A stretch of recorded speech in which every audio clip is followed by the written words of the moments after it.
So we had apologies from Max Hickman, and that's Dr. Max Hickman, sorry. I'm not aware of anyone else.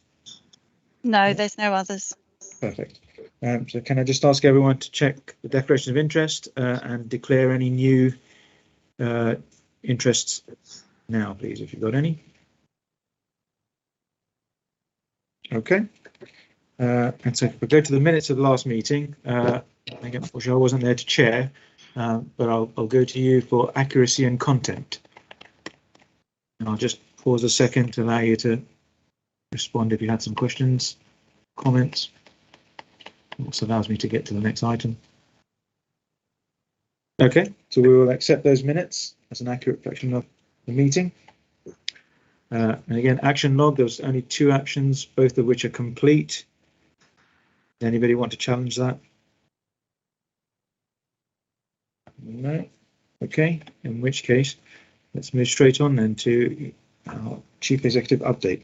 Ed. Thank you, Chair. I just wanted to start by congratulating Pam Donnelly on her appointment at Colchester Borough Council. Fantastic appointment. She'll be a brilliant, outstanding Chief Executive, not only for the Council, but in the context of the Alliance and the wider ICS. So we're all behind you and thrilled for you, Pam. So very well done. So it's been a fairly eventful time since we last met, to say the least. The NHS was put on level 4 incident by the government, which on the 12th of December, which effectively meant that we were under national directions. One of the first directions that we were given on that day, I remember it well, was to accelerate the booster vaccination programme as quickly as possible during December to protect people from the Omicron virus that had spread so rapidly across the country. As an ICS, we delivered over 200,000 jabs between the 12th of December and the 31st of December, and North East Essex was absolutely one of the driving forces of that campaign. Which was fantastic. We delivered it in a very innovative way under the guidance and direction of Pam Green, and we created with Pam and Frida a drive-through, for example, at Harwich Port, which was very much unique in its design and in the high volume of people that we got through that site, which are just incredible. So a big thank you to everyone involved in that campaign and for protecting so many people so quickly. We did, however, we continue to experience outbreaks across health and care services and in our communities, and at our highest we've seen over 7% of our NHS workforce away on sick leave, driven in part or in large part by the Omicron virus. So it's been an incredibly pressurised time. The pressure has manifested itself in a hospital context, less in intensive care and more in general acute beds. And there's been a huge focus on flow and discharge, and the Alliance, I think, has really come to the fore in terms of the way it's kept people safe and kept the system flowing. I think North East Essex has been a very resilient part of Essex and indeed the east of England, really setting a very high standard there. We've kept as a system on Opal 3, which is still a reflection of a high degree of risk and pressure that many systems have been on Opal 4, and indeed I think other parts of the east of England are still on Opal 4 as a system. So we've done very well to keep to Opal 3, and as well as that, keep some momentum with our elective programme recovering waiting lists. So a huge operational effort in summary, in very, very pressurised circumstances, but I think we've delivered well during this time. I think we can be very proud of it. In terms of the establishment of integrated care boards, the timetable of the legislation has has slipped slightly, so it's been moving from April to July 2022, as we understand it, which will be the point where CCGs will hand over to integrated care boards. We do have a recruitment process underway. We've announced today that a number of directors will be slotted into their posts, and we're also recruiting to vacant director posts too. We're hoping to conclude all of that during this month of February, as well as the recruitment to the non-executive members for the new board. Allied to that, we're working through governance arrangements for our alliances, including North East Essex, of course, and we'll be setting up committees to ensure the delegation of resources to our alliance here in a very similar way to we've currently done under the CCG. The final thing I wanted to say is that we've received the first cut of an embargoed national staff survey, which we are not yet able to share, but we will do it at the next meeting, which shows an improved position on last year. So very grateful to all the directors and line managers for the work they've done to support their staff and to see some improvement delivered. Thank you, Chair. Thank you, Ed, and obviously congratulations to all those involved, and thank you, Ed, for the leadership you've shown, particularly in the last few months. It's been a tough time for everyone, and so actually this last 2 months, especially with regards to the vaccine programme and the rollouts, I'm sure no easy feat. Not sure who thanks you, so thank you on behalf of all of us. Pam D. Thank you. Well, I can't resist the temptation to join you on that, Hassan, and also to thank Ed and the whole team for their amazing leadership. I also just wanted to recognise what I think is an incredibly positive move in terms of the integrated posts that Ed was referring to.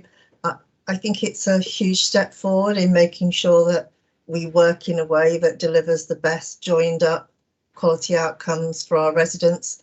And it's a real boost, I think, to those of us in local government who have such a wide influence over the social determinants of health, which impact on health and well-being of all in the community. So my thanks for what I think is quite a step forward, a courageous move in doing things really very differently, which I certainly welcome. Thank you.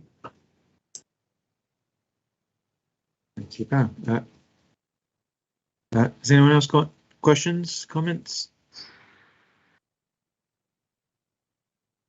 Okay, in which case, Ed, thank you very much for your report, or your update rather, sorry. Let's move on to the Health Forum Committee. Myrna. Yes, good afternoon. Well, I'd like to take it mostly as read. I think we've tried to carry on as best we can. We do understand, how everybody else has been so busy and redeployed, and we've tried to do our bits out in the community as well. But I think we did feel a little bit cut adrift and not knowing what was going on and everything else. And some of the members were a bit despondent and wondered what was going to be happening. We know a little bit, but we still don't fully know going forward what our role will be, and it's just a bit disturbing. The way we work within our areas. People are asking us, will you still be there as well? And we're not sure. And that's probably just how we felt. And I don't want anybody to think that we didn't realise just how busy you all were, because we did.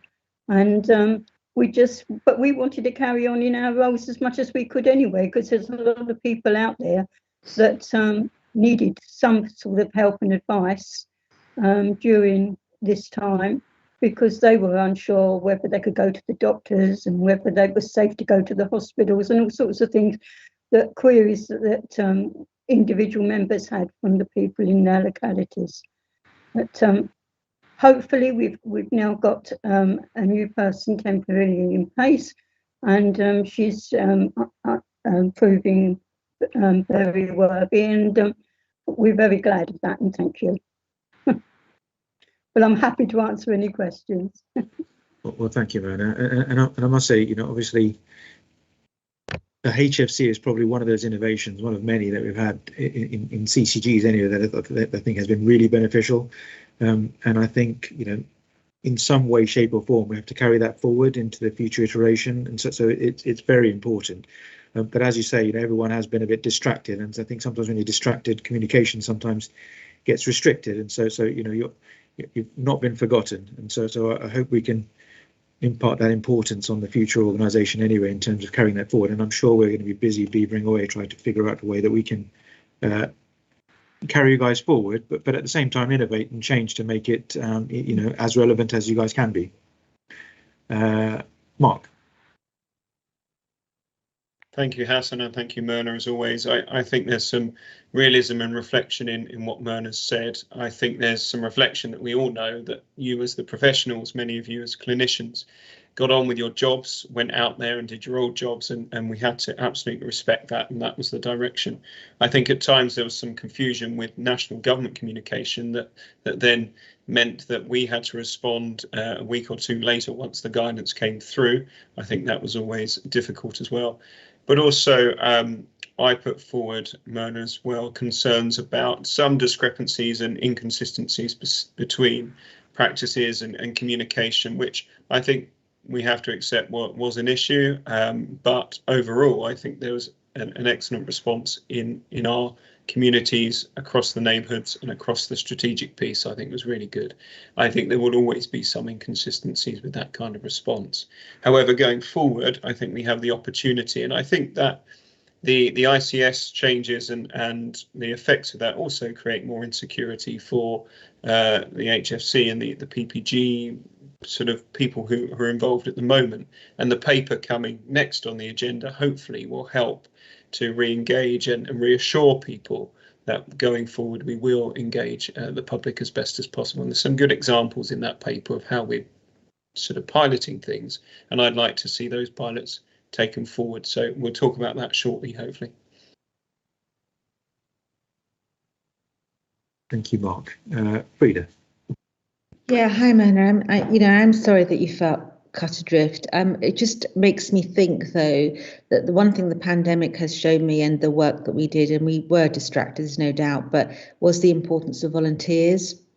And I've never worked so closely with volunteers ever, and we couldn't have done anything without them. And many of them came from the PPGs, and I just think there was a role, and they played a really important role. And I thank the HFC and the PPGs for that, because we couldn't have done anything without the volunteers. So just some positive feedback there, Myrna. And I'd echo that, Frida. Anyone else? Okay, in which case, thank you, Myrna. So hopefully we've got some next steps. And as Mark said, we've got this paper coming up as well. So hopefully that'll help further the conversation. Thank you. So, Lisa, you presenting this next paper? Yes, thank you. So the paper presents the work across Suffolk and North East Essex that has been carried out in Q3, October to December 2021, and it details across each alliance and programme board, as well as the PALs and complaints function that we have in the CCG. I will just start with saying that this is a small team. We haven't increased the establishment of the team. They are a small team, and actually when you look at the breadth of the work that they are doing across all of our programme boards and our alliances, I think it's quite impressive.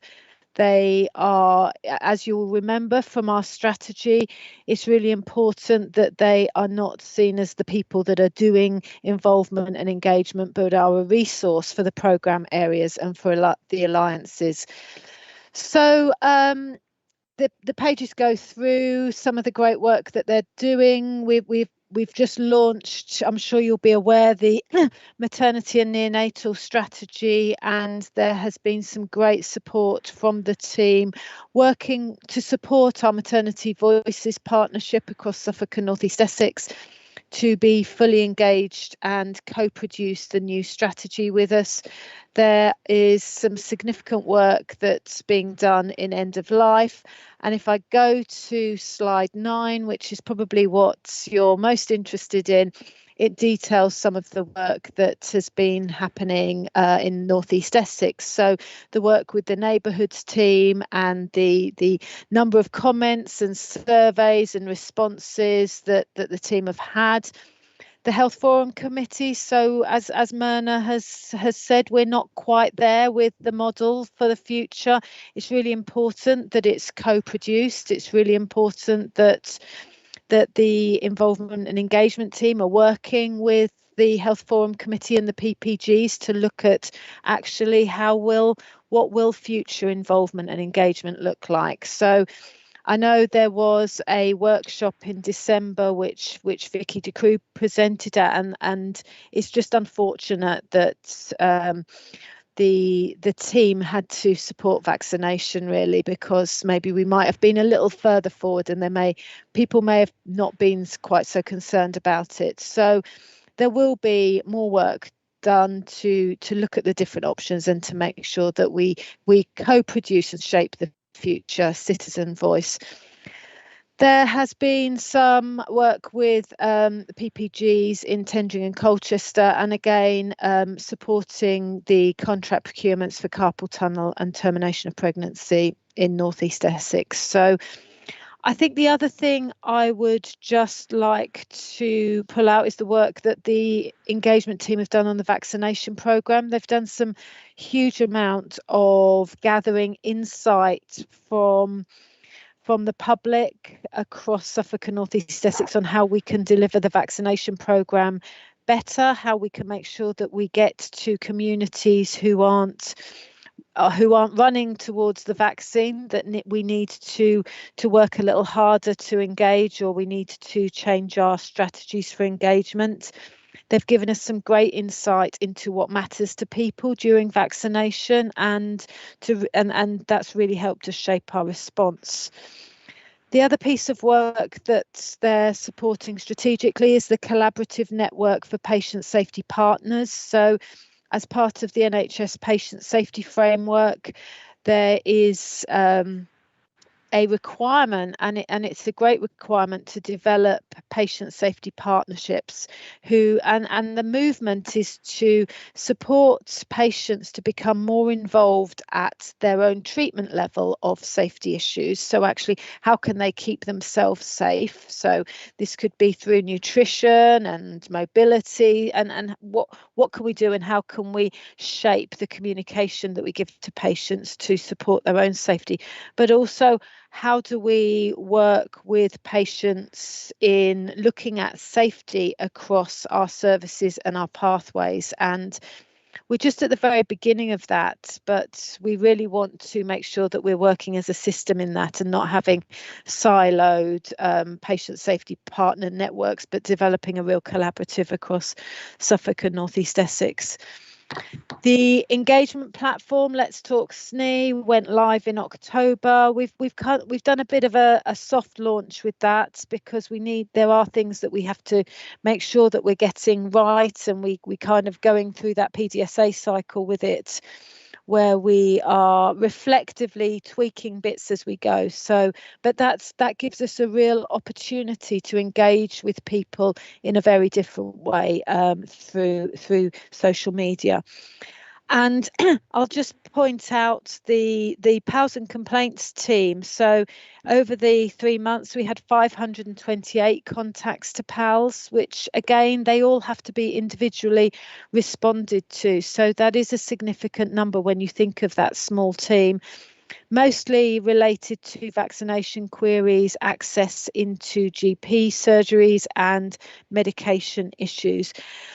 We saw a significant increase in MP inquiries. We had 120 MP inquiries over that 3-month period, and mainly around access to boosters and also people's personal vaccination status update, how to get COVID passes for travelling abroad, etc. The area that we want to work on is our complaints. So we know we had 79 complaints. We know some of the themes, but we don't have the level of data that we need to really drive improvement in that. And I'll just finish by kind of reminding us that we are at the very beginning of the strategy for involvement and engagement. We know there's a lot of work to do. We know we need to close the loop around co-production of service at the moment. People are telling us that we co-produce with them at the beginning of the service development, but then they're left and they never know actually how the service pans out and the impact of service on our users and our population, and some of the great things that can come from that service. So we know we need to close that loop, and we know that we need to make sure, and this relates back to what Myrna was saying earlier, we need to make sure that community engagement is driving the agenda rather than us setting the agenda and then seeking co-production partners to develop the solution. We need to make sure that we are tapping that local knowledge in what needs to improve. I'll stop there. Thank you, Chair. Thank you, Lisa, for putting together such a comprehensive report. So, Mark. Thank you, Lisa. Really helpful, good report there, and it's great to see that the strategies have been agreed across the ICS in terms of how to move forward. But I wanted to talk a bit about how we get tangible outcomes out of that, because we do love a strategy. But just one point in relation to the patient safety partnerships you talk about. I think we are so well placed as an alliance that has worked so successfully, focusing on causes of ill health and causes of ill well-being. And I think we can look at a more proactive and preventative approach rather than just a kind of reactive, how's it been in this process, what's been unsafe and what's not been helpful for you. I do think that hopefully we can focus minds in those partnerships on that more proactive and preventative work. But going back to those strategies and actually delivering on them, I think there's some really good examples in this report that I'd like to see sort of connected and made deliverable in a consistent, sustainable fashion. For example, the neighbourhoods piece in central Colchester, that sounds like it's done a really good job into getting into that sort of patient community and bringing forward good findings. But I want to ensure we replicate that. How do we make that sustainable and replicatable across all of our PCNs? Another good focus was the cancer strategy that Narinda's working on. Again, we've had problems in North East Essex in terms of targets with cancer. How can we deliver quantitative but also qualitative results out of that kind of work and replicating it again in our areas? And there was information in the report about PPG growth, and it talks about sort of a toolkit being shared, but I think we know it's more than just a poster in a surgery. We need to get out there and encourage and engage people to come forward, because we know that the diversity of patients being involved will help us all. So I do think we need to further look at the drive of bringing people into PPGs, and it's not perhaps the same old people's a term that's unfair to those who are involved, but bringing in a wider sort of influx of people, and how do we do that beyond the standard sort of posters in surgeries. Another good example was the 100-day challenge, an excellent way of focusing on areas where we need to encourage engagement. And again, what happens after that? How can we replicate that? I think it would be helpful to hear. The patient experience team, again, I think it's about communication. That's a big issue for us, just communicating in the right ways. And I think there's still work to be done. And lastly, Lisa, you talk about the small team that is there in terms of PALS and in terms of the experience team. Yeah, are there any funds for supporting as we move through the ICS into the ICS footprint to ensure that we can still engage people and communicate at all levels, despite this sort of higher level strategy and strategic working now? I just wondered if there was any way that we could get money out of the central pot. Thank you. Thanks, Mark. So I must confess, I kind of lost count of all the different questions that you posed in there. So I'm hoping you've got a record of them, Lisa, so you can try and address some of those, because quite a few. But well, a lot of it was feedback, and what I'm saying, as we've kind of shared this report across the 3 CCGs, what I'm saying to Sophie is actually, rather than relying on my notes, is to listen to your feedback, because actually each CCG has had really helpful feedback on this. So that's what I'm going to be encouraging. So she'll pick up all your comments, Mark, which are great comments. Thank you. With regards to the team, I guess it's very unusual for me to say no, I don't want or need to grow my team, as Jane will know. But in this instance, I think actually I think you could plough a lot of money into an involvement and engagement team and not necessarily increase the impact. I think what they need to do is to work with the involvement and engagement teams that already exist. And there's a lot of them. Most organizations will have somebody, or some facility for that, and to do that collaboration, and that's how we've been encouraging them to work through that sort of connecting up with other people that are there in the system. does that answer some of your questions, Mark? You might have to listen back to the recording and slow it down a bit. Yeah, thank you. I've just put in the chat that many of my comments are actually about praising the good practice and seeing how we can ensure they're sustainable, or we can expand them across from one particular neighbourhood, or the 100 days challenge example, etc. So thank you.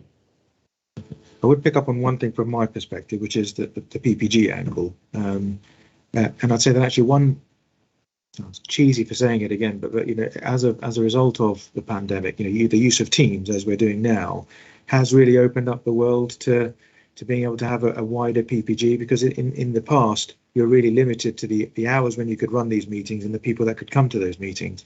But actually using technology like Teams means now that you can actually engage with a wider audience in real time, rather than just through feedback comments. So I think it really has opened up the world. Not that it's made much of a difference for us locally, I think, but maybe times will change and maybe more people will start to get involved, I hope. Hamdi. Thank you, Hassan. I just wanted to make a comment in support of Lisa's final point about working across existing teams. I think there's so many benefits in doing that. It goes back to Ed's earlier announcement about the more integrated approach, the appointment of alliance directors. Why wouldn't we then want to see across our system a much more integrated approach to communications, research and engagement? So I would really support that point. Thank you.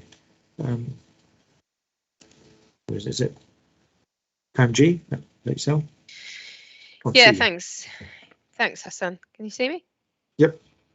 So I think that is probably the challenge in a nutshell, Pam, as we start to think about the wider determinants of health. Actually, the engagement that we're being asked to be involved in is so much more diverse. So, I've been hugely supported by Lisa's team in doing things around the neighbourhoods work, around the impact of housing, the impact of setting up a hub space in one of the Colchester boroughs.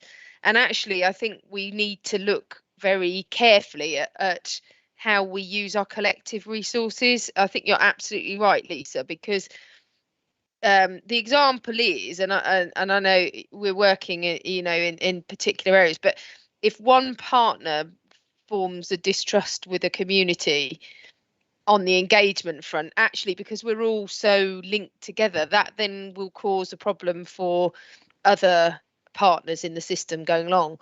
So I think it's a real need in the way that we've tackled comms in bringing the communication leads together around campaigns, to all have the ability to listen and to use the intelligence that's out there in our communities in a more joined up way. And I think, Lisa, it becomes less about the what are you doing as a director, and then but more about what are we all doing to make sure that we're getting this right. And I know I can see Pam, you know, we absolutely know the link between housing and ill health. So if we're not engaging properly on housing, actually it creates a problem for health further down the line. And then it becomes very complex as to whose responsibility is it to engage, and how do you go outside of the remit of a health organisation more into the alliance space. I'm not really saying anything that gives a solution to it, but I just think we have to be minded to that in the future, that it's becoming more and more complex. It's not becoming more simple, it's becoming more complex actually as we go forward. So I can't thank your team enough, Lisa. They've jumped into everything that I've asked them to do in the place space, and you know, I would have 1,000 of them if we could clone them, but they've got a very specific skill set, haven't they? So Great, thank you, Pam. So other questions, comments? Can I ask what next? Well, we're asked to note the report, but what are next steps, Lisa? Can you just highlight that in terms of this and comments from previous paper? Well, I think, I mean, and this reflects back to some of what Mark said. I think what we need to do, I'm saying this to all of my teams actually, with reports, is not just providing a list of stuff. I mean, stuff is really interesting. The stuff that they're doing is really interesting, but actually, how does it link to the strategic priorities that we've sent, and how does it link to impact? So we will continue to bring back a quarterly report. We'll continue doing all the activity that the alliances and programme boards are asking of us.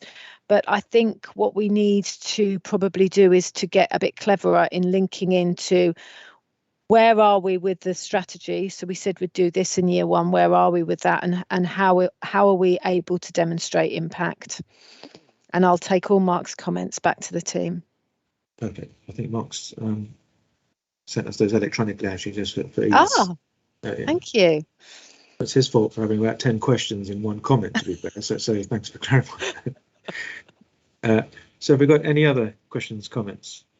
Okay, so so thank you for that report, and thanks once again to Myrna for your previous comments, and Mark for your comments. I think we've got something that we can take forward anyway, haven't we? So next up we've got questions. So we haven't had any questions from anybody in the public.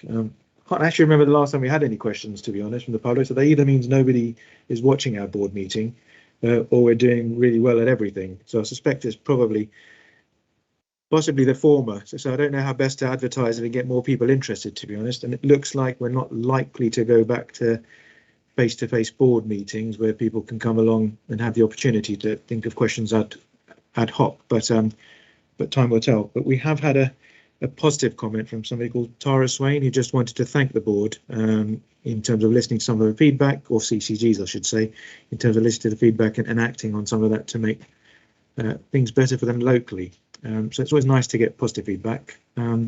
Sorry, Pam, have you got a question? Yes, I should know this, so apologies, but in the future, the Alliance board meetings, will they be held in public? So we've talked about this, and I'll probably let Ed or Pam jump in.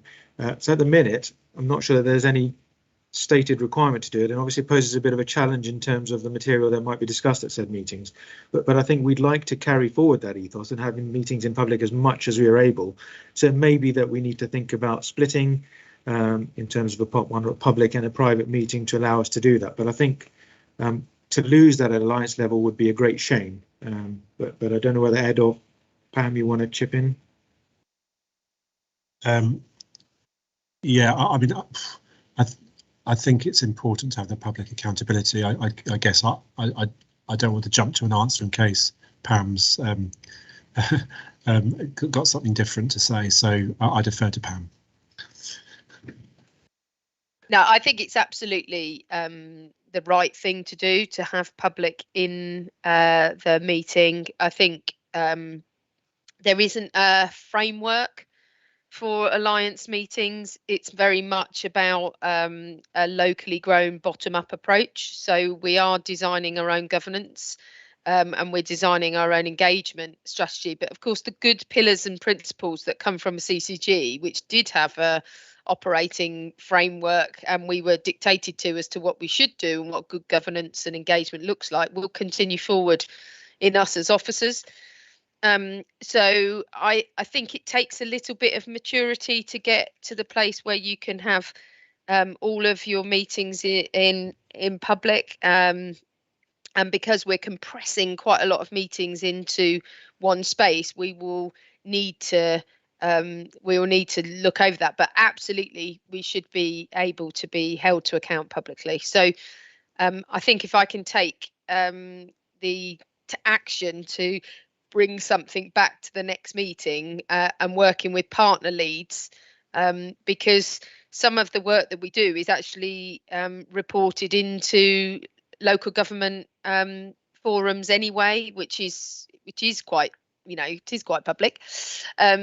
So I think it's a combination of how we report going forward that will give assurance. We're a very different being in the new world order. It's not just a health arrangement. So Thanks, Pam. So I mean, I think, obviously not sure I'm going to be there, but I think the default should be that we should have it in any decision making in public as far as we're able, if it's not commercially sensitive or absolutely to do so.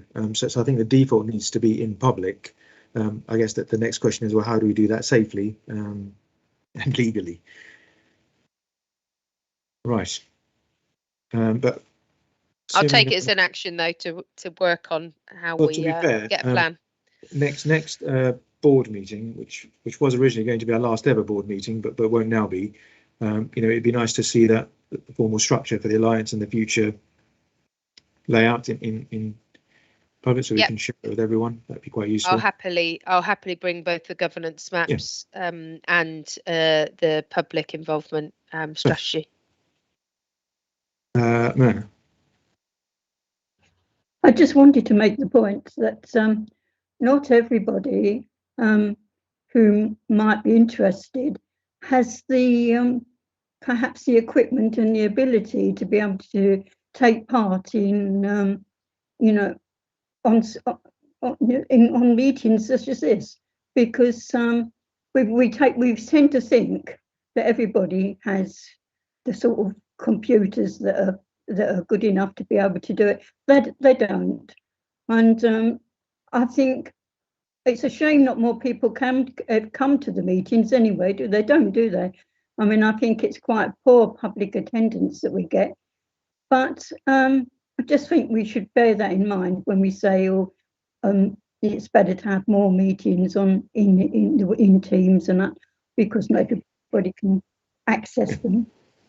No, I couldn't agree more. I mean, just for the record, I hate virtual meetings and I'd rather have a face-to-face meeting, full stop. But we need to be safe and we need to cater for people. And as you say, there are some people who don't have access to technology. Some do.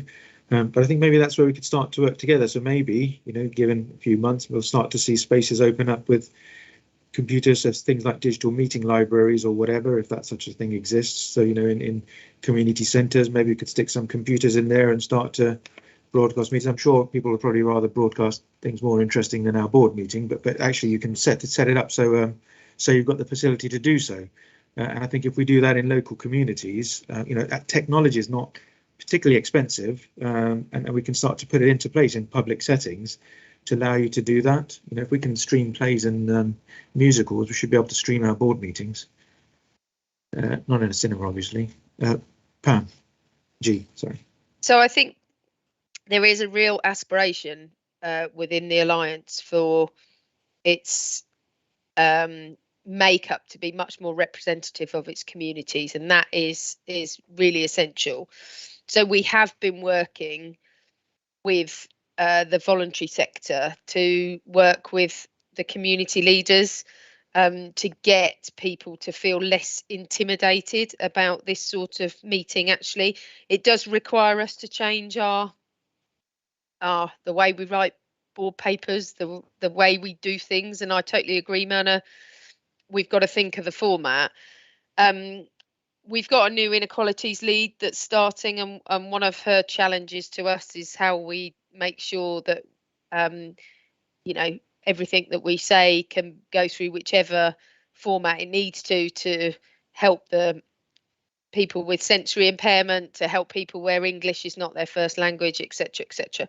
And we learned a huge amount in the pandemic about how we communicate. So I think there's more of an opportunity, but don't forget that as our neighbourhoods get much more about in the driving seat, that actually the meetings that we have down at neighbourhood level should also be representative of the community and garnering that views from the community, but also making decisions at local level.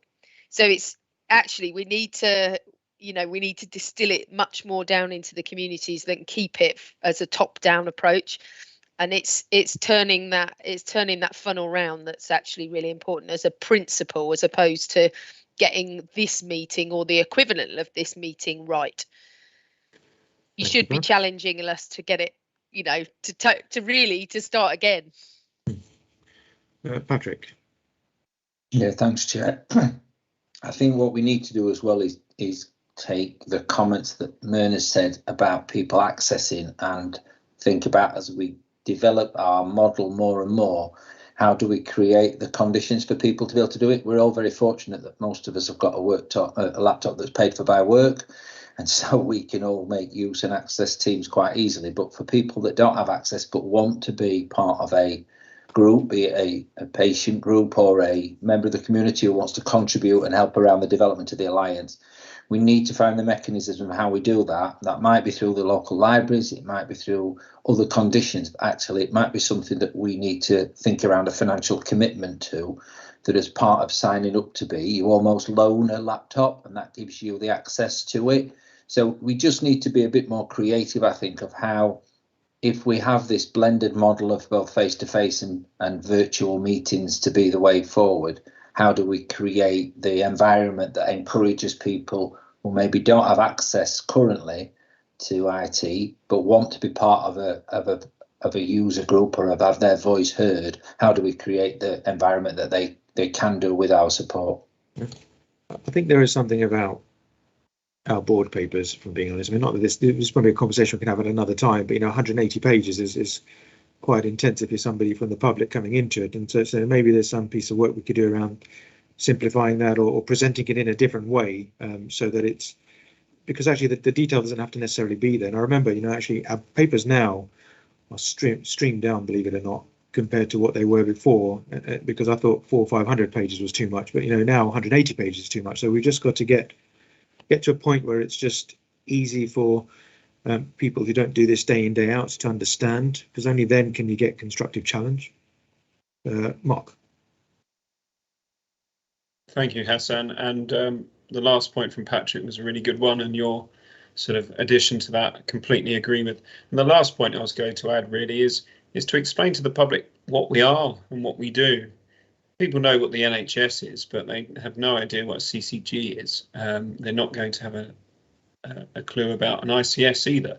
So I think we do need to be a bit clearer about what we are and streamline that to enable people to just come forward and participate in a perhaps a simpler way, but then we engage them on the issues once they're in. So I think that needs to be worked on, and again, something to take back for Lisa and something to take back for Pam for the ICS process going forward, and how we as an alliance fit into that.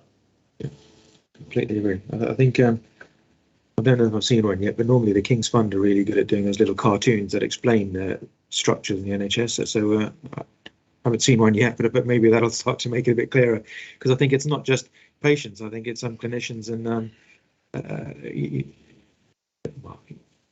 our staff, essentially, not our staff, CCG staff, but staff within the system that don't fully understand ICSs at all either. So I think there's a bit of work that we could do.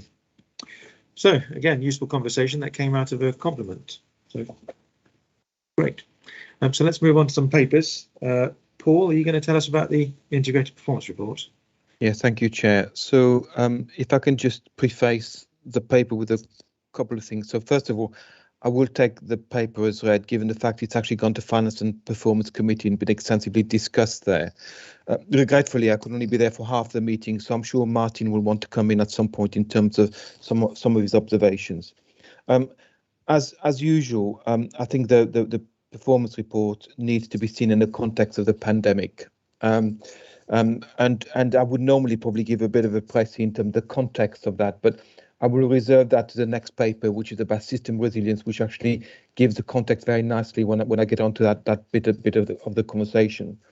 So I guess I would point you to a couple of areas within the paper. First of all, around elective recovery, and you'll note within the paper that if you look at SNF in particular, the level of activity which is being maintained, which is above in comparison to 1920, to the levels, is pretty good, really. 98% around inpatients, 91% for day case, etc., which is a degree of the measures of the effort that our providers are undertaking and to maintain as much activity going through in the middle of a pandemic. As a result of that, what you'll have seen within the SNF figures is essentially we have seen an improvement in our 92nd percentile of over 50 weeks, i.e. going from about 53 weeks to about 38 weeks. And there are signs it's a little bit worse today than it was at the time of the report, but I can get into that detail a bit later. So broadly speaking, some good news story in terms of the efforts and progress that have been made. But, and there is a big but, the big but is our waiting lists are carry on growing. Marginally, and that is a concern, and therefore needs to be seen within the context of the future planning guidance, which you've just received in draft, which accelerate, if you want, our recovery.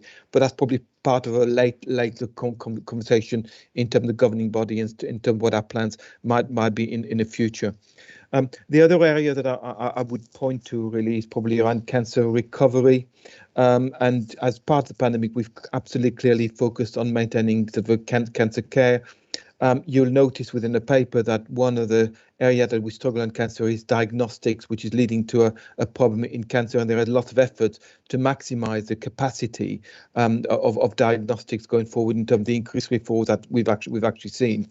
And you also need to know that within the context of the aspiration of next year, which is to try and increase our productivity to about 120% of baseline compared to about 100% we're running at the moment. So plans are being made and focused on increasing that diagnostic capacity as we move forward. And then finally, the other area that I would point to is within the paper is clearly we're not where we would like to be in terms of any performance. Clearly, we're not where we would like to be in terms of ambulance to the handover and the response rate of ambulances, which is clearly a huge system focus in terms of minimises any of the impact. Having said all of that, and not wanting to minimize the impact, we do very well in benchmarking terms compared to other system and regional colleagues, but that is not to say that is acceptable, and the system is continuing to focus on those elements. So, Chair, I'm going to stop there, and I'm going to bring Martin in to see whether any particular issues you wanted to raise a focus as part of the ongoing Finance Performance Committee discussions. Okay, thanks for that, Paul. I think you covered it very, very well. I mean, it's a system under huge pressure and trying to prioritise the most urgent cases, the cancer, the coronary heart disease, those people who had strokes, those people who are seriously ill are still getting priority and getting treated pretty much not too far off what we were before COVID. Obviously, the clear challenge here is recovering the elective position. We've currently got about 65,000 people on the waiting list. That's growing by 500 to 600 people a month. The 4-month waiting list, which most people should aspire to, is actually being met around about 67% of all patients. So it's 2/3 of patients are still being seen within 4 months, but the average waiting time is around about 9 months. But obviously we've got around about 1,600 people waiting over a year for treatment. And that's when we look at the areas, that's within a few areas, general surgery, orthopedics, gastroenterology, urology. Those are the sort of areas which are under a lot of pressure and the waiting lists are the longest. So clearly recovering that position is a massive challenge. I think my main concerns would be that over the last 8 years and certainly the 6 years before COVID, whenever we've done deep dives to see where there is problems, what it's come down to is a lack of clinicians, it's a lack of GPs, a lack of consultants, a lack of carers, a lack of nurses, whether it be physiotherapists, clinicians across the board. That's where the problem lies. We've got no shortage of incredibly capable people who can look at the problem and come up with a recovery plan, but quite often that recovery plan doesn't materialise because at the end of the day, there's simply not enough clinicians. So going forward, that is my main worry. How do we recover this position without enough clinicians? Because we can talk about doing things differently, and that's all well and good, but if there's not the clinicians to put those recovery plans in place, nothing will get better. If we go back to what we were doing before COVID, it's not going to get any better. So something has to change, and what we really need is more people at the workplace. So I think that's the conclusion I've come to after looking at thousands of pieces of data sets unemotionally over the years.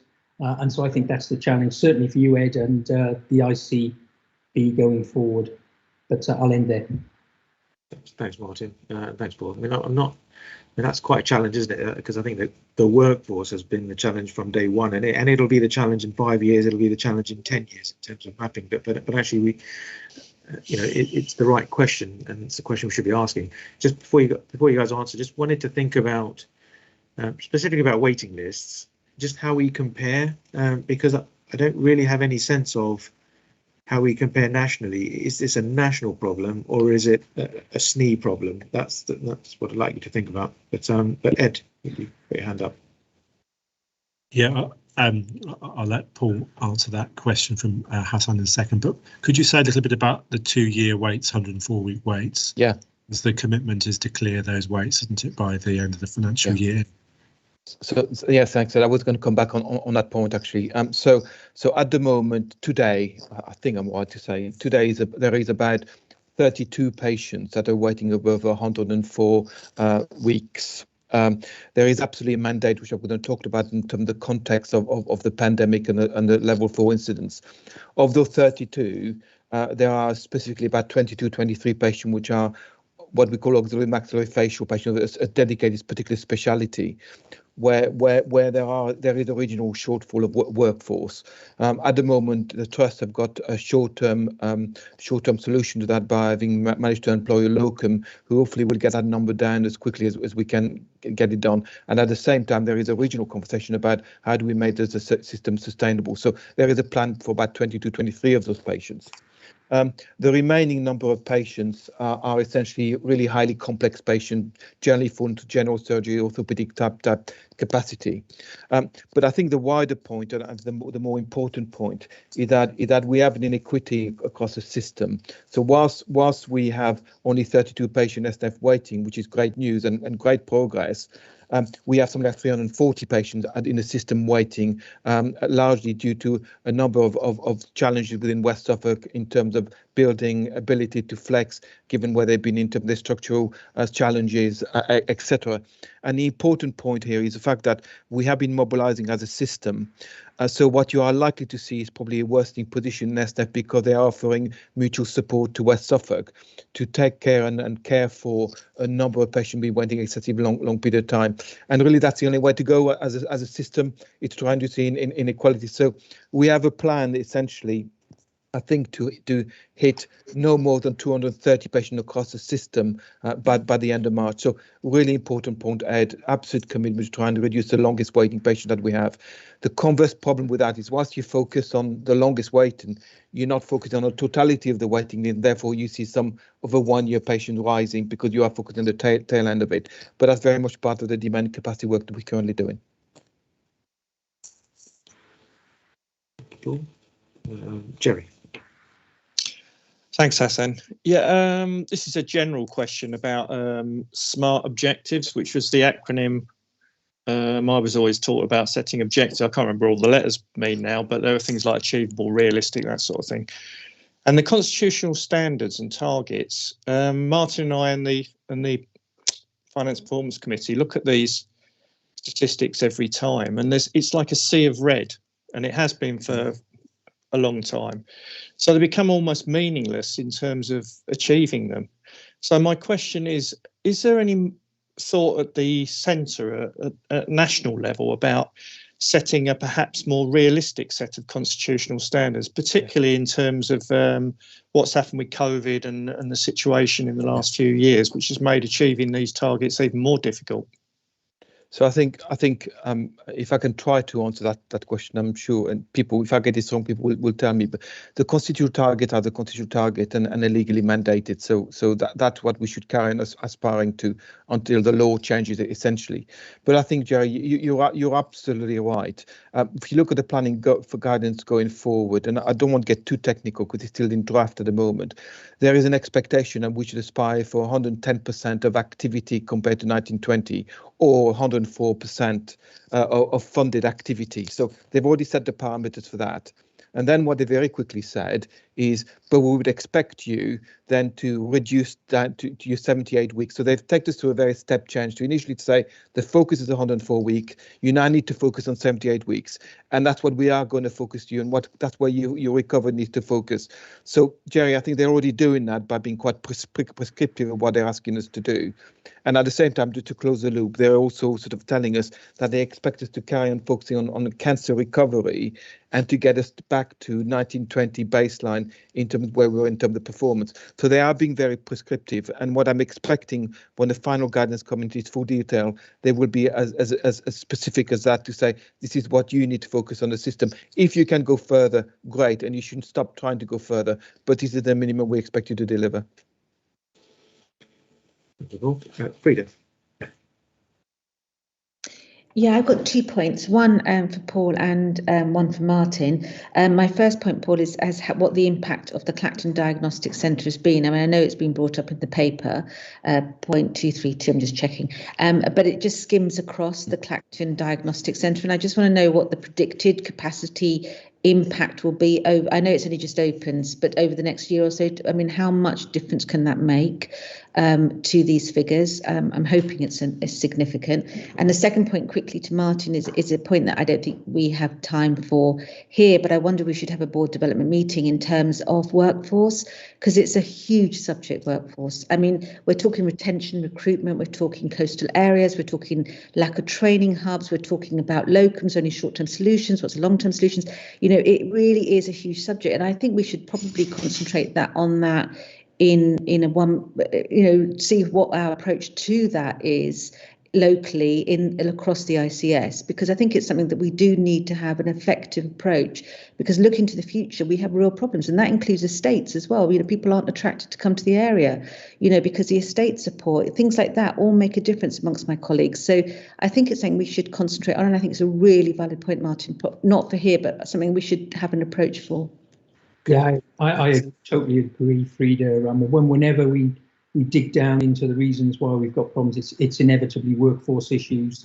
There's no shortage of people who are absolutely working their socks off at the moment. The whole system is, as Paul has alluded to, is working at full capacity and some, and that's not sustainable. You can't keep on. People will burn out eventually. You can't expect people to be working at. They are burning out, Martin. They are leaving early. So guys, can we just work backwards? So I don't know whether you, Amanda, could think about whether there's a way we could have a conversation around workforce, whether that's bringing all the information from HEE and from the training hub and all the work that's being done initially, perhaps, and then go on to that. Because actually, if we're going to do something like that, we need the right people around the table to have that conversation about how we're going to do it. But I completely agree. So that's that bit. And then Paul, can you answer the question from Frida about the diagnostic hub? Yeah. So I'm not going to even pretend to say I've got the answer for you, Frida, except Pam may be able to come in and give more detail. But essentially, the aspiration for next year is to hit 120% of productivity in terms of diagnostics. And clearly, at the moment, we're budgeting about 104%. Depending what modality you look at, it varies. So one of the pieces of work I've just kicked off is to do a bit of a, how can I put it, a demand capacity piece of work to say how far are we from 120% to see where we need to supplement that.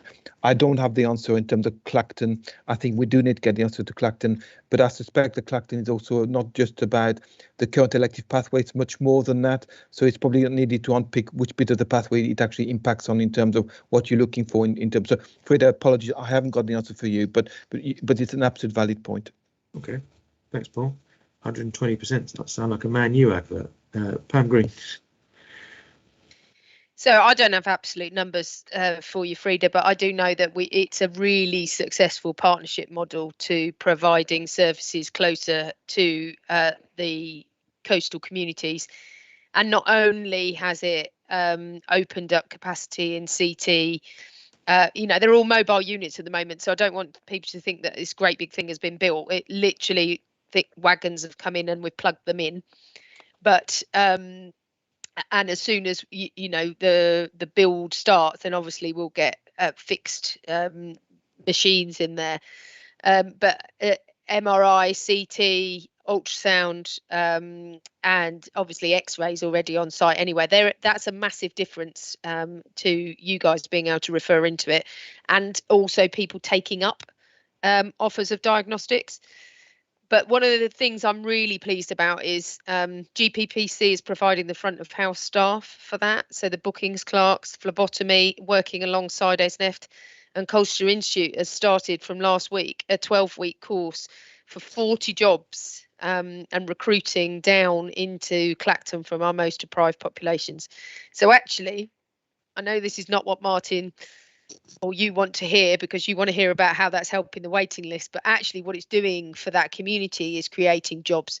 And what creating jobs will do, and I'm not a politician and I know I'm not purporting to any particular strategy, but we do know the association between inability to gain careers or opportunities drives people out of the area, and means that breaks up families and stops them from looking after their elders and things like that they want to do. But it also means that people don't and children don't necessarily commit to their education because they don't see any reason, any opportunities locally.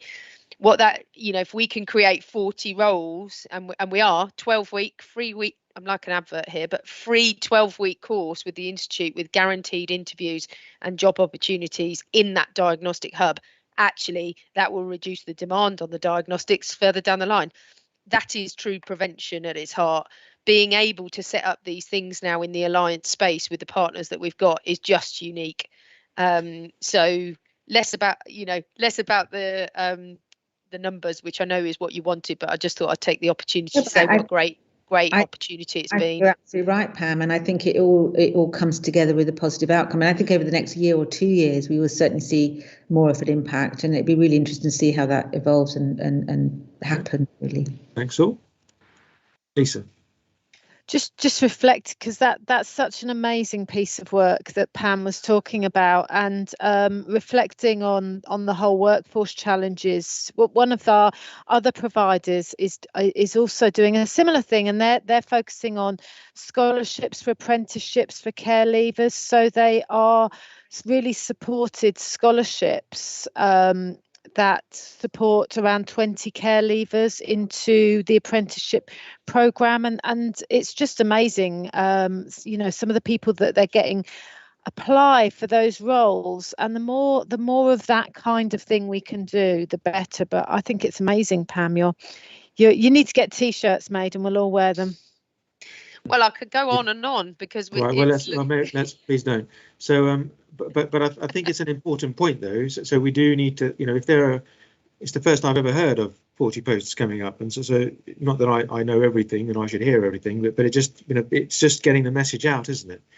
So because there's a lot of positivity in messages like that for local communities, because not only do jobs create opportunities, they create better health and well-being. So it's a win-win for a big group of individuals, and it's something that we're trying. It's a model that can be replicated and moved elsewhere. But those are good news stories that we need to start sharing, and we need to get it out to the right people so that we can start to get more and more people involved. And especially at a time like now where you don't walk past an advert somewhere necessarily if you're not leaving your house or going for somewhere for a walk that you wouldn't normally go to. So we just need to think about how best we get that message out, and maybe that's tying in with those local leaders, community leaders. Have you got a quick thing that you want to come back to? Very quick. I mean, if we're sharing the alliance governance the overview of how the alliance is going to work at the next meeting, could I also bring a couple of the place-based projects into the public space so that we can test run that, how we do have our conversations in public, and perhaps the one around the inequalities piece for Clacton would be a good one, which links to the Health and Care Academy, which links into the generation of workforce and levelling up. So if I was to bring that alongside the Alliance, it would give you then a view of what place is really all about. Can we maybe talk about it before the next board Yep. meeting, just see whether that's the right way of doing it, or maybe even if Yep, there's something more absolutely. established, it'd be quite nice to bring someone to the meeting and Yes, showcase yeah, something. won't be me. Oh no, okay. Well, it'd be nice to showcase some stuff anyway. Fine, so we done? Any other questions? Perfect. So we note the recommendation. Thank you, Paul. You're still up next, are you, with this long time? I am. Okay. COVID-19 incident report. I feel this report has been well trailed already, so I will try to be as succinct as I can. So first of all, an apology. This is a very narrow report in a sense that it talks about level 4 incident and the focus that we are being given nationally. So, and I think it needs to be seen in the context of the wider winter planning and seasonal planning that we undertook, which has been discussed previously. So it is a very focused look at it. But as Ed has already quite rightly said, back on the 12th of December, amid some real concern around the Omicron variant and the likely impact of COVID, the national sort of a level of escalation went to a level 4, which basically means that we end up on the command and control arrangement from the national team down to the region, down to systems and CCG. So essentially, we end up doing what we're told in terms of focus, etc. That led us to be into business continuity. What that means is that other than the instruction that we're given, that is what our focus needs to be in terms of the staff that we currently manage and work with, and that was fair of the whole system. I'm glad to say we learned from the first few waves of COVID, and actually we didn't stop doing everything. Otherwise, you always end up in a worse place if you do that. But we did do some targeted work, and we did make some decisions about what our staff would be doing, like supporting vaccination for example. So I think the direction, and there were many, it felt like there were one was coming through every 24 hours, broadly fell into three key areas. As I had already alluded, vaccination and the need to ensure we're with boosters and jabs in arms, increase patient flow through our acute sites to make sure that we didn't end up with incident at the front door, and essentially protecting elective activity and cancer activity. And to be clear, this was about maintaining urgent surgical activity and continue to reduce our 104-week waits whilst trying to carry on recovering cancer. So those were the ask in terms of the direction that we were being given nationally. So the first couple of slides within that talks about the structure we set up. So we set up essentially tactical system cell, which I chair and Ed chairs, which meets twice a week, and the corresponding response at the Alliance level has been almost a daily tactical meeting to review the current position, how we could support our local hospital and local economy in terms of the challenges that COVID brought. And then the third bit of that really was how we then linked into the wider system, so the TCG, SRG cells, which are the wider sort of a support structures, i.e., police, and fire services, the local authority, etc. in terms of response. So the first couple of slides talks about the very formal structure we put in place into major emergency response, that we would be expected to do. And then you've got a few slides below that, which sort of describes some of the challenges and successes that we've been focusing on the past few weeks. The first one, vaccination, and the slide sets out at the time of the report something like 2.2 million jabs across system had been given. But nearly 85% of people that were eligible for booster were given booster. Phenomenal response really as a system in a very, very short period of time, which equates to about 57-58% of our population, who've had boosters, and in parallel 60% delivery of flu jabs on top of the vaccination. So again, I think second or highest in the region in terms of performance, which I know we shouldn't benchmark us in that way because we are trying to focus what we do best for our population. But that just gives you an idea of the magnitude of the response that we saw at system level. The other elements of challenges clearly has been around urgent and emergency care. And as Ed quite rightly said, we've been at an OPAL level 3. To be clear, up for 4 is the highest level, and then beyond that you're into major incident territory. So that's pretty unheard of as a system. We normally bounce occasion to 3, but very much over around 2. So again, a measure of the pressure that the system has been under. The other few important points is that we saw at a peak about 187 patients across all our 3 sites with COVID. And to be clear, this is not admitted patients. This is patients who have either caught COVID while they're in hospital, or some have been admitted. And our actual admission for COVID has been tracking at a much lower end than was predicted, which is really good news story, and therefore less pressure on our critical care facilities. Having said that, you cannot underestimate the amount of operational pressure that causes the hospital site, because an example, say for example in Ipswich, where they actually lose 100 beds that they can't use, and with 30-40 beds they cannot use because they're empty, because there are COVID positive patients in that area. So again, just to be clear about the pressure that our providers have been facing. We've seen increased COVID outbreaks in some of our community care homes. We've clearly had the challenge around domiciliary care in terms of provision service for our pathway 1 patients that need to be discharged, and we work very closely with our local authority. And we've seen increased journey time through our A&E departments. And you've got some figures there in the slide that show that we're not too far out, but we have seen a worsening of the position. So the way we've responded has been by a tremendous amount of effort, both at place, alliance level, partnership level, and at system level. I've already mentioned a daily tactical meeting that we've been having. We ran what we call multi-agency meetings, which is essentially everybody in the system reviewing discharges and doing what we can to unblock any discharges and trying to facilitate flow as quickly as possible. We were given targets at system, which was 50% by December, and I think 30% by the end of this month. I'm glad to respond. I'm pretty sure we've met both those targets at the latest figure that I've seen. So again, massive effort in terms of system response. And we then opened at least an additional 81 acute beds across the system, and an extra 100 community beds across the system to try and cater for that pressure of the system. And then the various amount of other things that are in the slide. So I won't go into that level of detail. I'm sure Pam may want to come in a bit, but you've got a slide in there that talks about the alliance response. And whilst it some respect mirrors what I've just described, what it does give you is the breadth of the involvement and partnership work that's been happening on an almost daily basis to try and keep the system afloat. And that couldn't have happened without that close partnership working and collaboration, both voluntary sector, local authority, health, etc., etc. You can't carry on describing the amount of support and that has been happening. We've talked about workforce, and at one point we were predicting a 25% impact on workforce. I'm glad to say that we only had it as much as 8%. But that is not to say that's been hugely challenging, because that's 50% more than we would expect at a very difficult time in terms of with the pressure.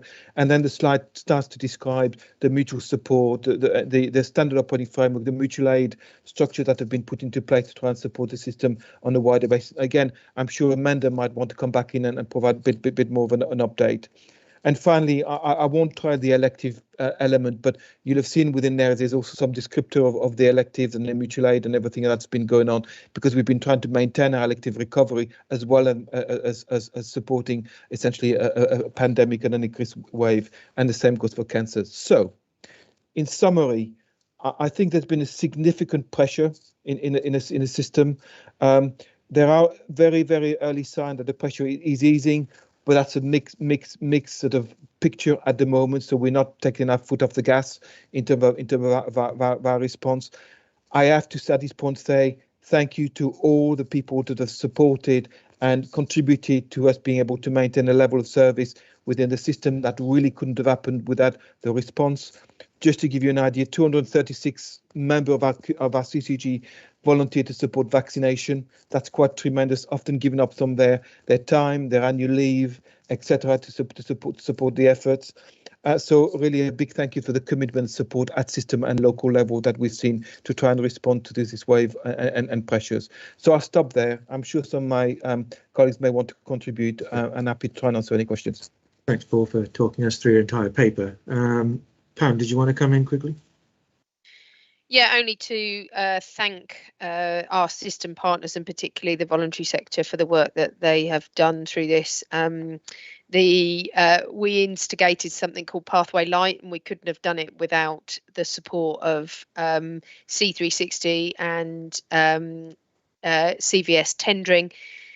They actually were supporting families to take their family members home out of the hospital and freed up a huge amount of capacity within the hospital, and supported those families days after they were discharged, made sure that the carers and people that were all of a sudden acting as informal carers were able to cope. And it really, really worked. It was the envy of the rest of Essex, to be fair, and the fact that our voluntary sector is so keyed into all of the discussions we have on a daily basis about demand, flow. They've been in all of our tactical sale conversations throughout the pandemic. They know exactly how to respond. And credit to the work that they have with us. So we couldn't have been in this situation without their support. And the same goes for the hospice. They've really upped their game and supported our patients to die at home and have good quality death during extreme pressures. And I couldn't be prouder of those services. And the voluntary sector have not only worked in physical health, they've worked in mental health as well. So mental health discharges, and we don't so often talk about the mental health challenges and where the voluntary sector step up and help us. But it's really important for the public to understand that's not just an offer for those that are frail and elderly.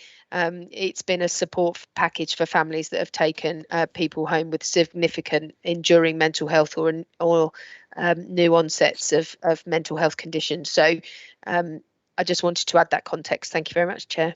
Thanks, Pam. Amanda, you wanted to come in?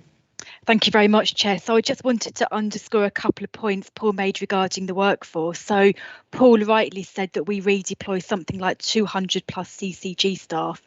But when we actually multiply that up across the system, we were looking more like 500, which included a number of volunteers and staff from local government. So a real system coming together. So that was the first point. And the second was really in terms of flexing our workforce, which we did across the system, that was supported by an updated mutual aid agreement and standing operating procedure that we have put in place. And I think will remain in place actually as we move into a wider system and one workforce approach. And the final point I wanted to make was we are seeing slight improvement on our sickness absence. At the time of putting together the report, we were showing around an 8% absence across the east of England. That is now slightly reducing and we are about 5.5%. A typical winter would look like 4.5%. So we're slightly above where we should be at this time of year, but we are seeing a slight improvement, but not complacent. But they were the 3 points I wanted to make. Thank you, Chair. Thank you, Amanda. And so thank you, Paul. I think you've answered your own question in the recommendation as the board assured itself, because actually I think the case you make is that, have we made progress? Because clearly we have made progress. Not sure what we base it on, but from the sounds of your comment, we have made progress. So has anyone got any other questions or comments about the paper or report for Paul? There you go. I think that just goes to show you the comprehensive summary that you gave there, Paul. Thank you. So thank you. So Pam, we come to you for your Alliance Committee report. Yeah, and thank you, Chair. As I always say at this point, the Alliance Committee is the forerunner to the New World Order, and also is part of our governance because some of our internal decisions are made in operational executive that pertain only to CCG staff or commercial decisions, etc. So the board paper that you see here doesn't contain all of the decisions made across the CCG, but it is those partnership decisions. So I'll take the paper as read, but what we use is our standard format that gives you all the meeting structure updates. And the way that the domains are now working. So our live well domains, so all age strategy from start well to die well, and our neighbourhoods approach. So there is a short summary around the Clacton Place piece, which includes that approach to workforce and job opportunities that I spoke about earlier. Particularly, we are now working in a combined project with NHS England and DWP.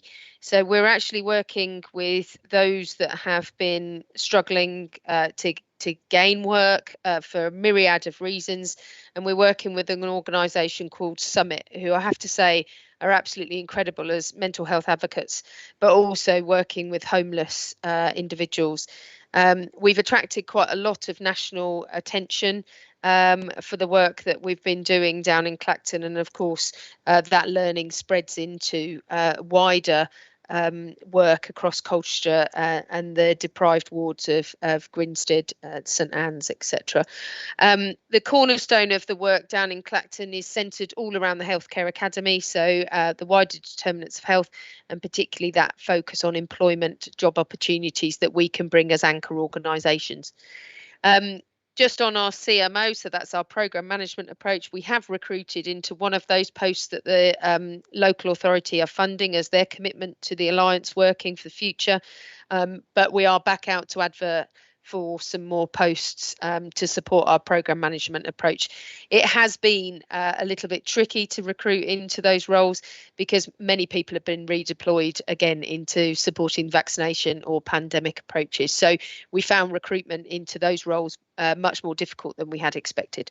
But I'm very happy to take any questions after I've just told you a very quick story from this morning where it was relayed to me from Tendring District Council as to whether they could have a further update on the domains that are being worked on with the Alliance. And this may not seem significant to everybody, but that actually means that our strategies are shared between ourselves and local authority. And that is actually quite a monumental ask for us, that we're working in such a harmony now that local authorities recognise the strategy and completely bought into it. So Pam recognises it was very significant. So the Alliance continues to deliver that integration at place level, and we're very proud of what we've managed to achieve. Thank you, Pam. Really exciting. I mean, seem to be recruiting all over the place, don't we? So it's going to change basically our outlook on how we deliver these services. So hopefully, if we get this right in a year or so, it's going to look very different. Yeah. And the governance, I mean, we've spent a lot of time talking about governance in the last couple of weeks, and we are really designing the governance to support the bottom-up approach. And I think actually the fact that the government have not dictated what the Alliance governance will look like beyond having Alliance directors linking into the ICB is actually a gift, because it means you can tailor that governance to your maturity as well as your differences associated. And we know that Colchester is very different to Tendring, but there's places that they cross over and we can learn from. So it really goes back to that listening approach and the fact that if we get the engagement right through the Alliance, it will make a huge difference to our Frieda's already said it. It makes a huge difference to the jobbing GP if you get it right around the volunteers we can mobilise, about the social prescribing, about treating the wider determinants of health. You know, the barometer should be, do we have less people coming into health with an issue that's generated from the environment that they live in or lack of employment? You know, if we can tackle those things, we're going to be making a huge difference. Yeah, and I agree. I mean, I don't think the measure needs to be less people coming in. I think it's just people coming in for the right reasons and being directed to the right place. I think that, if people need help, they need help. It's just making sure we direct them to the right place. That's the challenge we have as a system, is just making sure they get to the right place to get the help they need.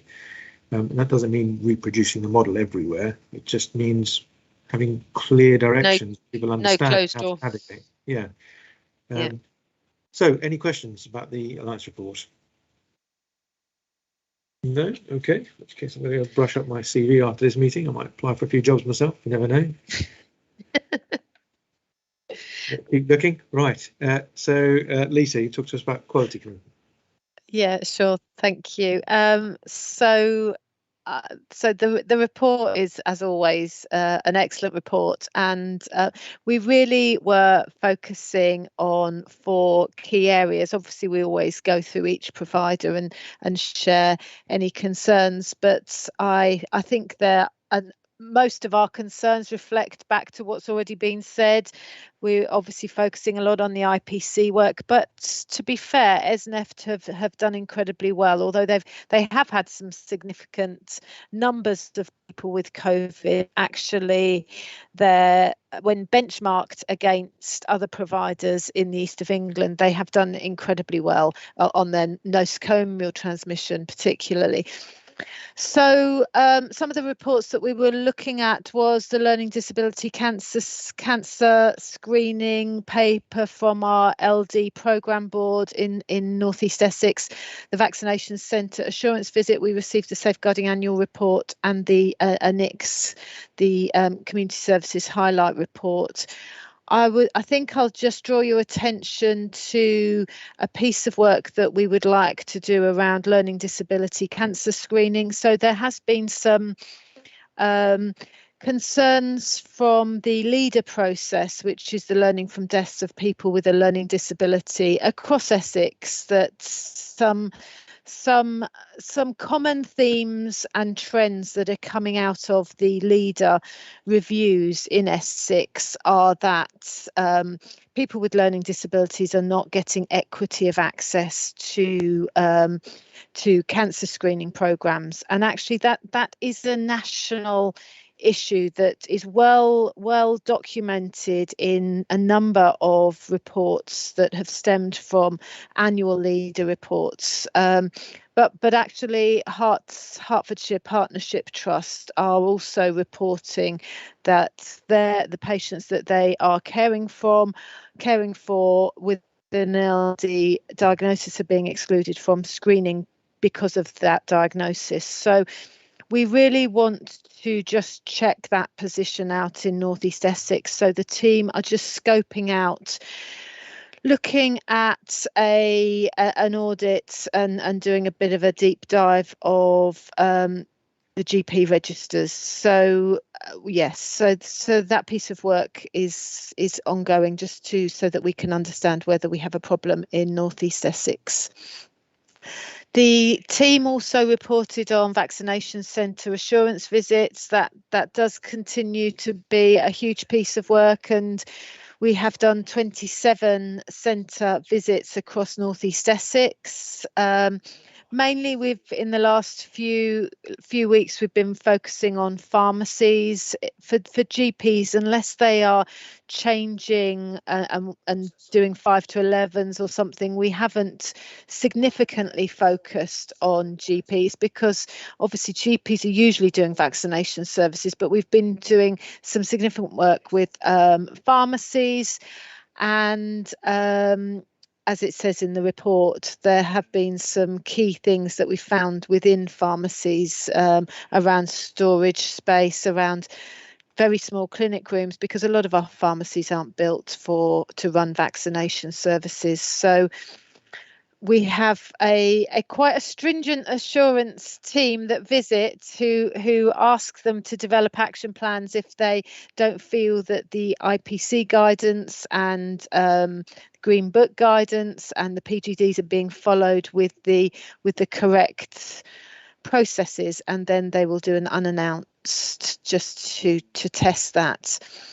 And as I said, we reviewed the annual Safeguarding Annual Report and the NICS Highlight Report, but I'll let you read that in the report. Thank you. Thank you, Lisa. Pam D, I don't know if you wanted to add anything. You're still there. It was Mark chaired it, Hassan. Oh, Mark chaired. Okay, sorry. The reason I'm off screen is that I'm full of a cold and I'm coughing and sniffing. Oh no, that's okay. No, I didn't get to see that. I gather Mark chaired, so I don't know if you wanted to add anything, or either of you. No, thank you. Nothing further from me, thank you. No. Lisa covered it all ably. Yeah, nothing further, thank you. Perfect, thanks. So any questions? Frida?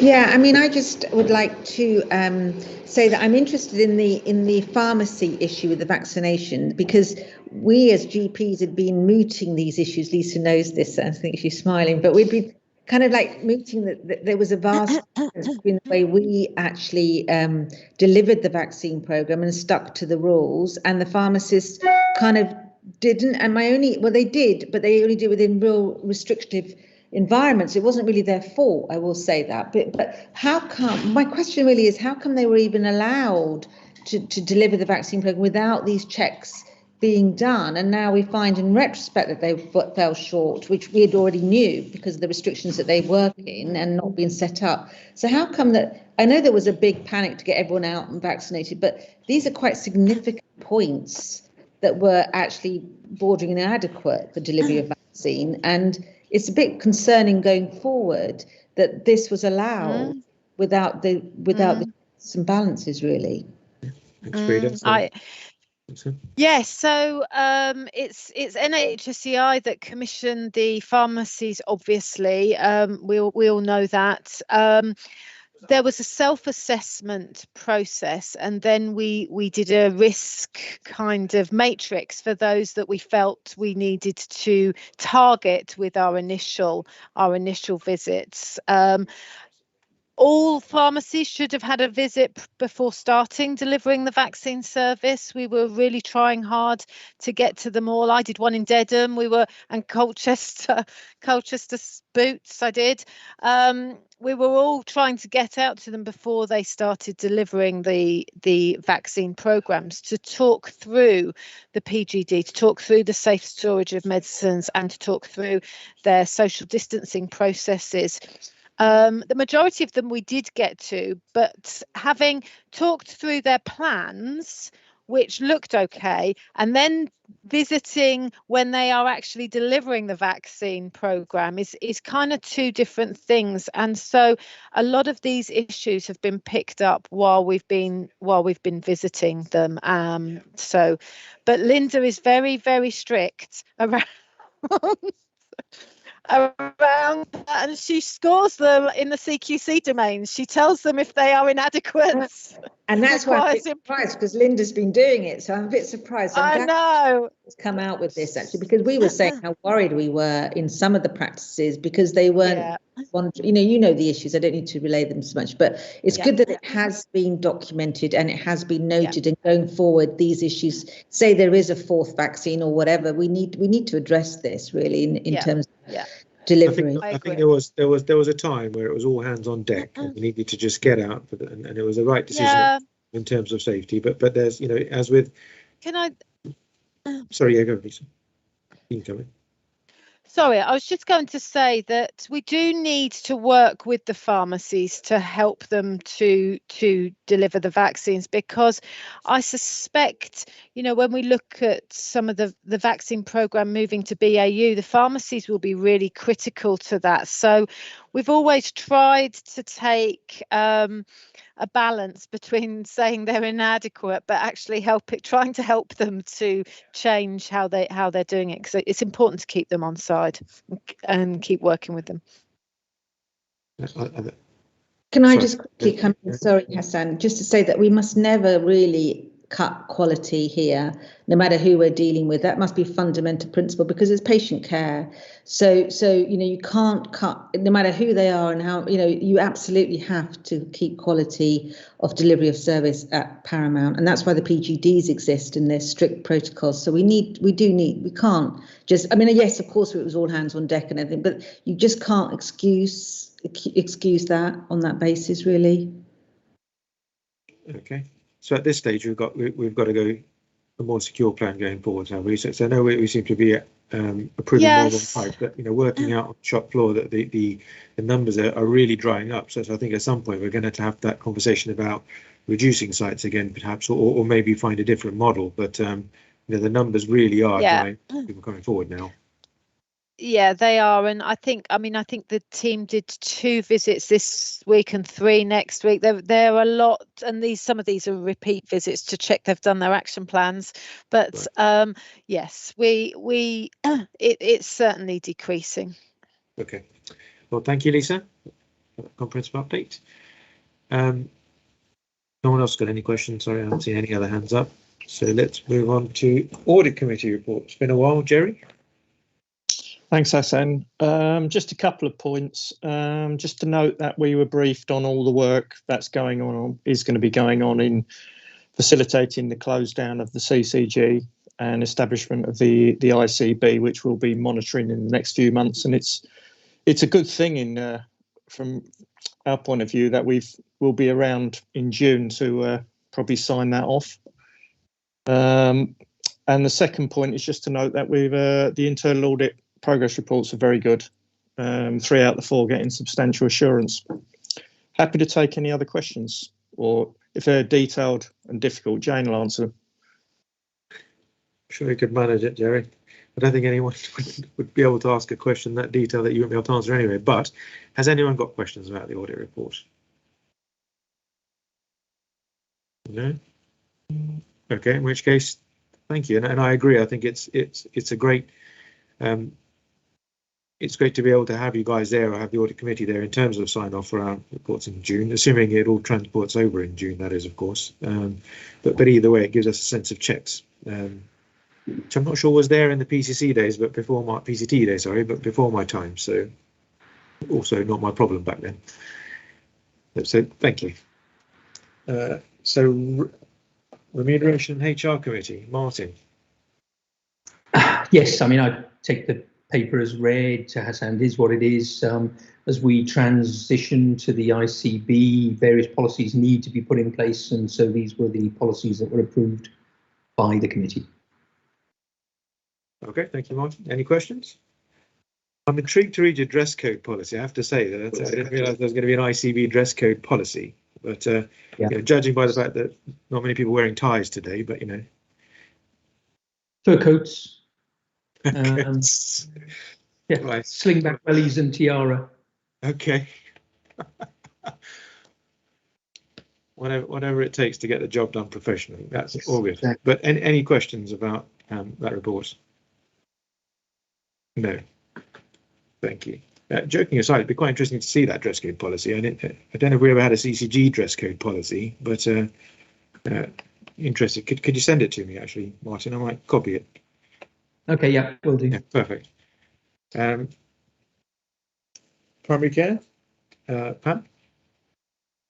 Yeah, thank you very much. In the interest of time, I'll take the paper as read.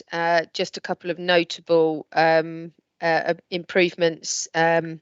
We now only have 3 GP practices with closed lists, which is an improvement on the last time we presented at board. We had a number of CQC visits. The CQC has started visiting practices again, and you will see that East Lynn practice has had a outstanding rating for its leadership, which is important for the population of Clacton.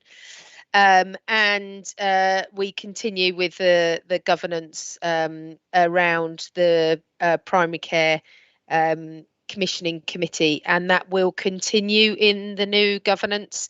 What we are working through is obviously moving from a membership organisation to a non-GP membership organisation.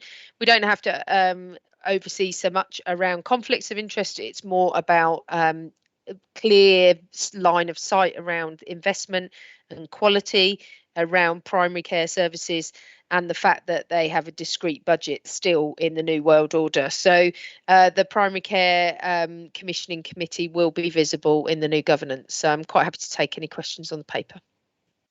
Thank you, Pam. Any questions? Can I just ask, with the closed lists, are they spread out across the patch, so they're not localised to what? Okay.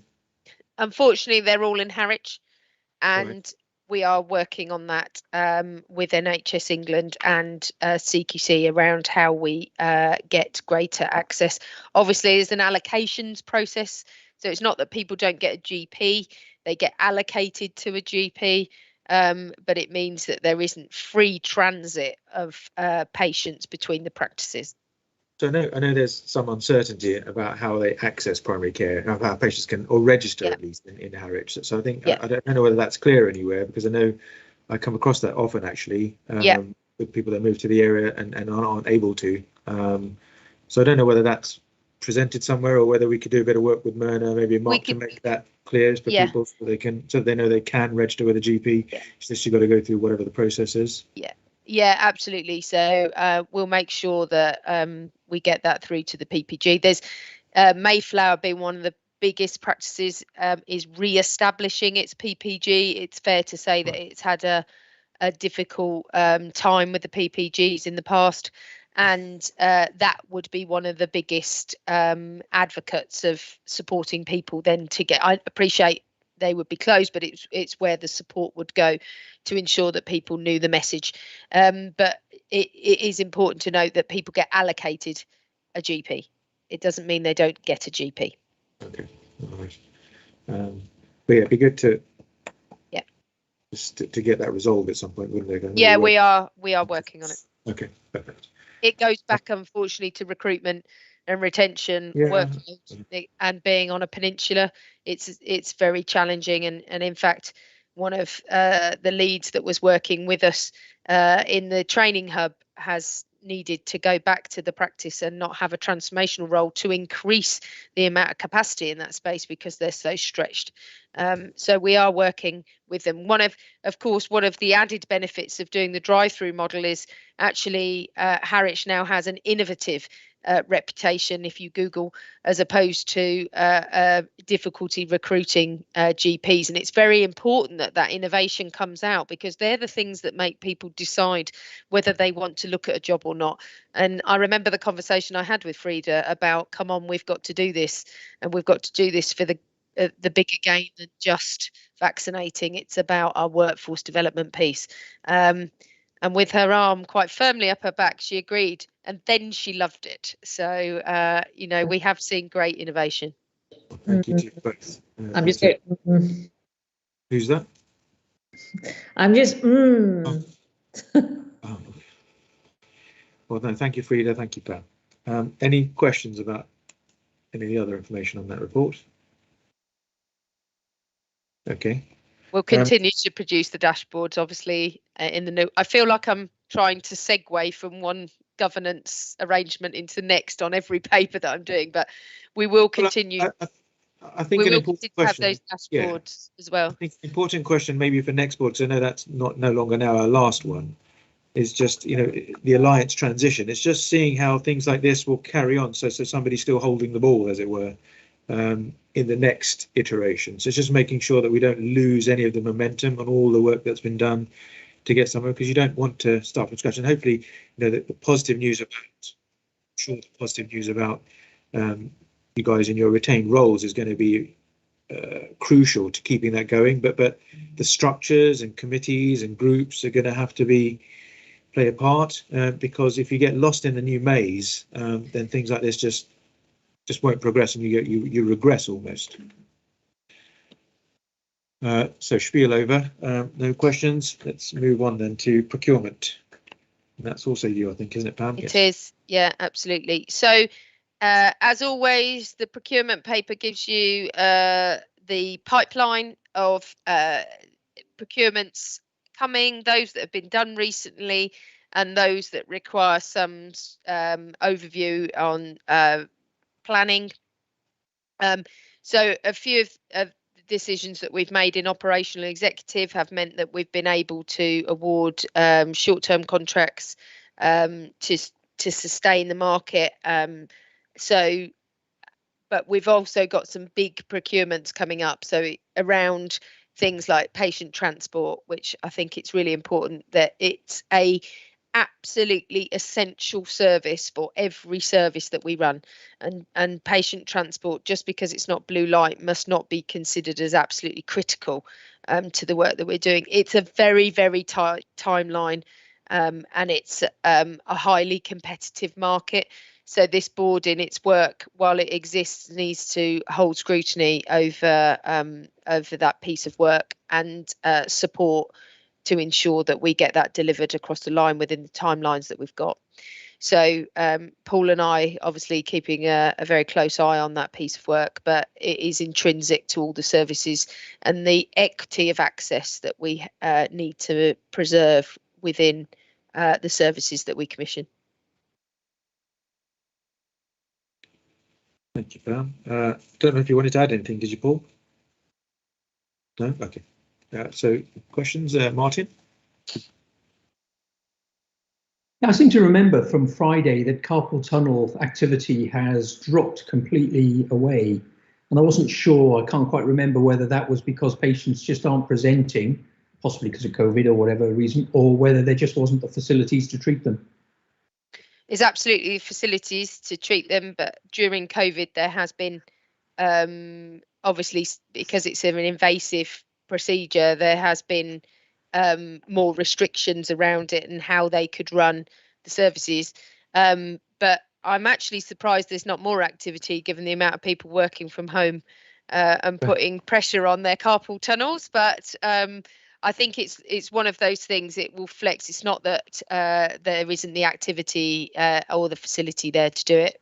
They've also been they had the opportunity last summer to catch up.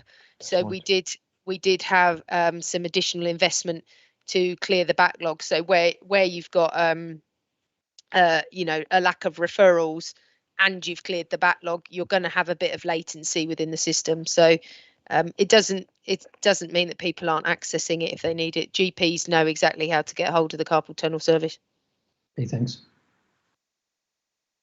Thank you both. Now that you mention it, I haven't seen somebody for some time with carpal tunnel, so maybe they've just disappeared. Yeah, it seems like an oxymoron, but there we go. And just to reassure people around the diabetes service, we have been able to secure an extension of their service within the Alliance contract for 2 years to stabilise the diabetic service, given the very high standards that Suffolk Fed have delivered to our population.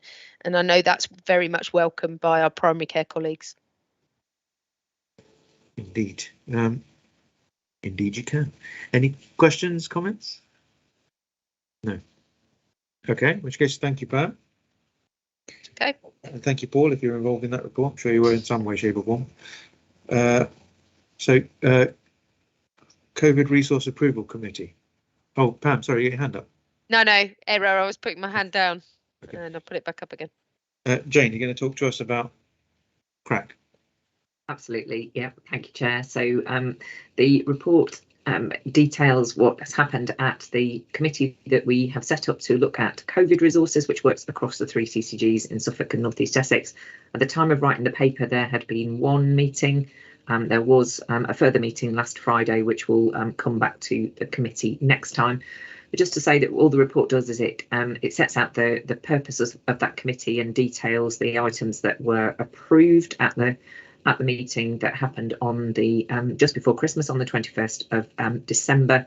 It was a range of different items, mainly around collecting the retrospective approvals around the hospital discharge programme, but also around allocating some specific ring-fence national funding we were given for integrated urgent care pressures, and then another couple of areas which related to the Suffolk CCGs and expanding capacity. So the committee, the report has been through the Finance and Performance Committee last Friday. We took any questions of detail. Obviously happy to take any questions from this committee as well. Thank you, Jane. Any questions? Did you want to rehash the conversation we had about the future of CRAC? Jane, just thoughts?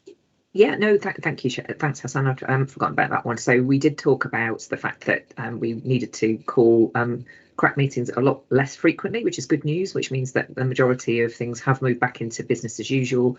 However, what we did say was that it's useful to have it there as I think I described it as an in hibernation. So it gets called on when it's needed to.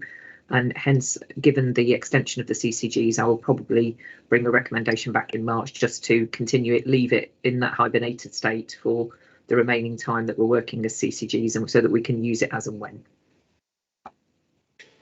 Which I think makes sense, really, to be honest, to extend it. Any questions, Martin? Did you want to say something, or you? No. Just that okay. The reporting of the death of CRAC has been misreported now for several years, keep expecting it to die, but it never does. It's just like old soldiers, it never dies. It always smells that way. Well, there you go.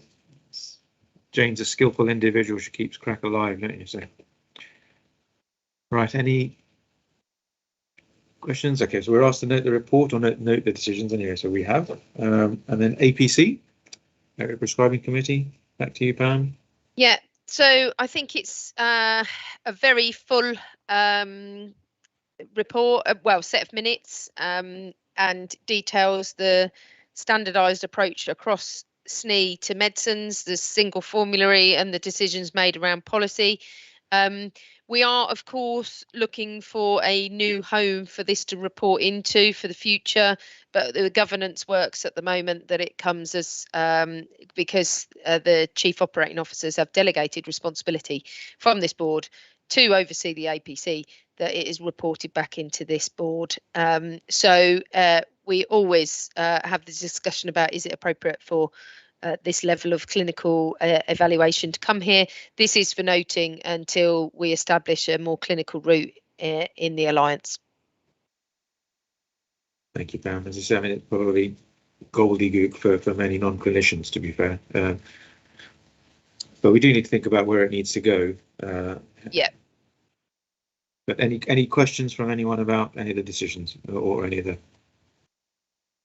You can see the very joined up work that they do. I think it's really important to notice that we have a very joint community of pharmacists working across our system, from primary care to secondary care, mental health, and commissioning representatives.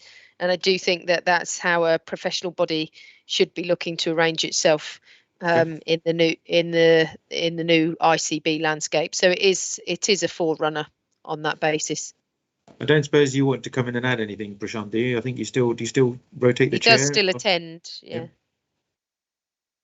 Yeah, I think what's happened is the last two meetings, one I was on annual leave, the second one was sort of cancelled due to other COVID commitments. But as Pam alluded to, I think it's a very joined up meeting, especially looking at the whole region, which is inclusive of the 3 CCGs. And we're trying to sort of standardize most of our pathways and most of the way we prescribe, particularly keeping patient safety in mind. So we're getting shared care going out for major things. We recently commented on oxygen and how to prescribe and governance and guidance around it. So yeah, it's heavily clinical. So I think you're right in sort of making arrangements for it to be reported into a more clinical sort of a cabinet group. And this is here only for information. I think the terms of reference probably need to be modified. But otherwise, I don't have anything else to add, I'm afraid. Okay. No, thank you. It's nice to hear from you. Frida. I was just thinking maybe report to the Alliance Committee. Would that not make more sense in terms of this, the importance of this group? I think as we transition, that is one of the things. I think the other thing we suggested was how we keep something like our clinical reference group, CRG, going with the clinical directors of the PCNs to come around the decision making around formulary, etc. So I think it would be worth just mapping that out to make sure we get it right. But the Alliance Committee, of course, has the clinical directors on it. So it's just about being real about time, because actually the Alliance Committee has a massive agenda already. And so yeah, I agree, Frida. I think that'd be the natural place for it to go. But you don't want to turn it into a 5-hour meeting by bringing everything to it as well. So I'm just saying presenting the outcomes of the meeting, really, to Alliance. So Alliance holds the overview. But you need to ratify the decision as well. So it just needs so yes, it could be presented there for info, but it needs to go somewhere clinical for sign off, as it were. But that's not going to be my problem soon. So will be mine though. It will be yours. So sorry, any other questions, comments? No. Okay. Thank you, Pam. Thank you. So Amanda, you're going to talk us through the insurance framework. I am indeed. Thank you very much, Chair. So here we have our latest updated risk assurance framework. And as we can see, we have 10 current risks that have been updated from the last board meeting. We do have an additional new risk added around EEAS, which Lisa may want to say a few words on. But before I do, I just wanted to update on the first risk pertaining to Clacton. So since our last meeting, we've had many conversations between myself, Jane and Pam. And on the back of the project board meeting last week, we have agreed to move forward with an updated and amended outline business case, which will enable us to proceed with the Ranworth development and UTC. We're hoping that that updated OBC will be completed by April, which will then go to region and ultimately national approval before we're then invited to complete our full business case. And hopefully, once that has happened, that should take us into 23, where we can truly start to commence building work. But we are maintaining focus and priority because ultimately, at the end of the day, we do not want to risk the previously allocated capital monies, which amount to something like £18 million. So the project group are doing all they can to move that project at pace. I think the other risks we have touched on, Chair. I mean, we've went through the workforce areas earlier on.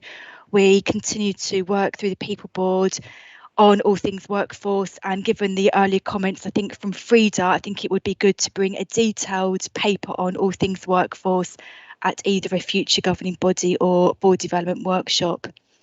Lisa, did you want to add anything around the new risk? I'm happy to. It's listed as Paul and mine. So I think, as Paul said earlier when he was talking about the resilience paper and the IPR, East is they are experiencing some real operational issues in meeting their targets, but more importantly in getting to people within the correct time for C1 and C2 consistently and reliably. And we are seeing, and we have seen across the east of England, an increased number of serious incidents which have related to on face value, and of course you never know until you investigate further into these incidents, but on face value look to be linked to the delay in response time. So about around 60 to 70% of the incidents that we're seeing where there is severe harm or death have been related to some extensive waits for people who, particularly in the shortness of breath and chest pain categories. So it is a significant risk. Some work that we are doing is to support the systems to understand some of the harm that is caused when ambulances are unable to get to patients, and that's sometimes due to an increased number of ambulances waiting to hand over patients at the acute trust. So there is something about how do tactical system groups understand that consequence and understand the harm that's caused, because it can be a little hidden.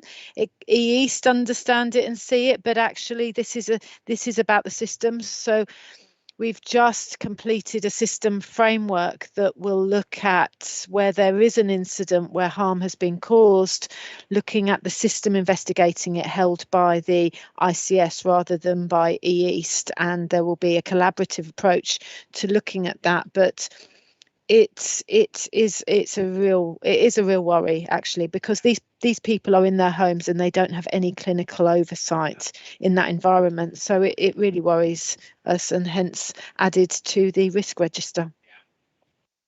Lisa, before Martin comes in, can I just ask, so on that front, is there a forum where these issues can be brought up clinician to clinician with ambulance? Because I could reel off in the last week at least 3 examples when I've been duty and I've had people call me that had rung an ambulance for valid reasons, and the response they get around wait times makes me scared that somebody would make that call. I mean, I genuinely am scared sometimes that somebody could take that level of responsibility around a wait time, but I don't. And I once actually did draft a long email to you about concern I had around transporting a patient actually, but then just gave up because I thought, well, why should I?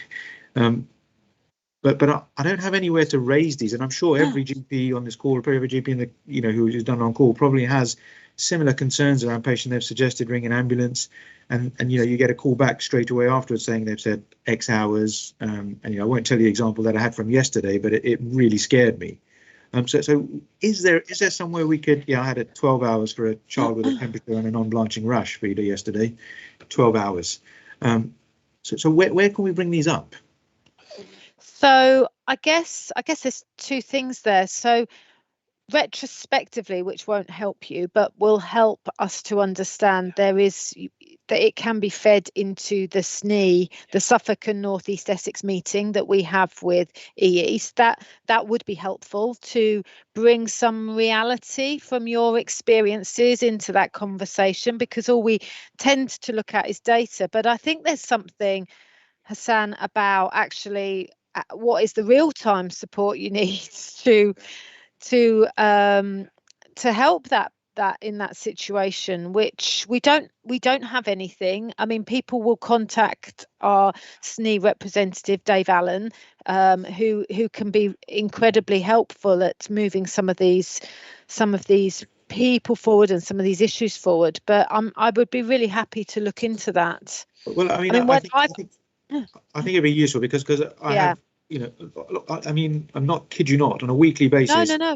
You have examples of people that call you back because the wait is wrong, yeah. Or I get people that I then see on call because they were seen by an ambulance crew and said contact your GP. That I end up having to admit to hospital, and there are some, and I understand people are under pressure. Yeah. I completely get that, but it's quite frankly scary sometimes, and I really don't know how best to address that or where to take that. And if I don't, then I can pretty much bet others don't. Okay.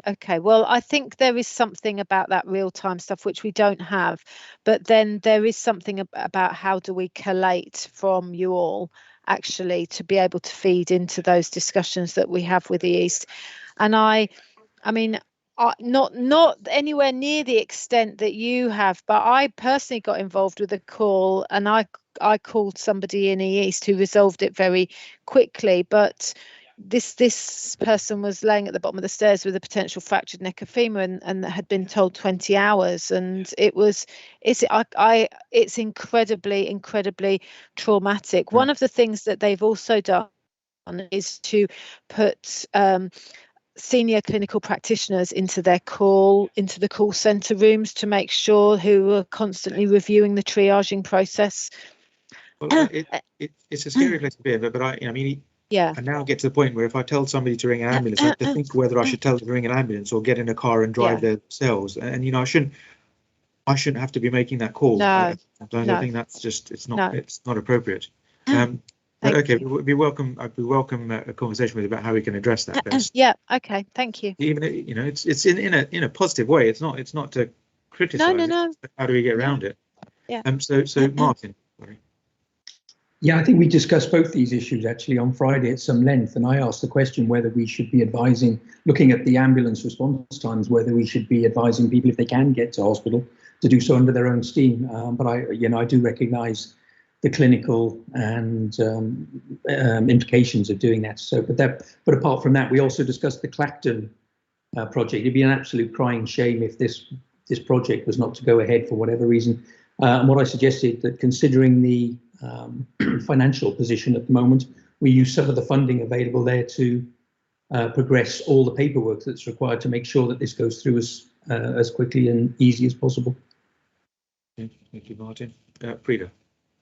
I'd just like to bring up my old problem really about Rs and PCNRs, because the paramedics are being attracted to posts in PCNs, which does lead to their lack of workforce, and it is a significant problem that needs to be fed up to at system level to NHS England as well, because this attraction for paramedics is depleting the paramedic workforce, and it really is an issue. And I do stand fearful in terms of the numbers of paramedics out there, which is causing some of this problem. Yeah. couldn't agree more. I mean, you know, we want them there when we need them, don't we? Because actually, if you have an emergency, you know, paramedics are the best people to come out to you. And you know, if we're losing them for a variety of reasons, we just need to. They're doing home visits for GPs. I mean, that's not, in my opinion, paramedics to be out there on the ambulance getting these people into hospital. That's what they're good at. Well, precisely, yeah, but that's the point, though, isn't it? That actually they're leaving for a reason, and I'm sure Tom, Abel, and crew, and soon Kate will realise and try and turn that around, I guess, isn't it? But I think our angle is around the patient safety aspect. That's the bit that we need to try and get on top of.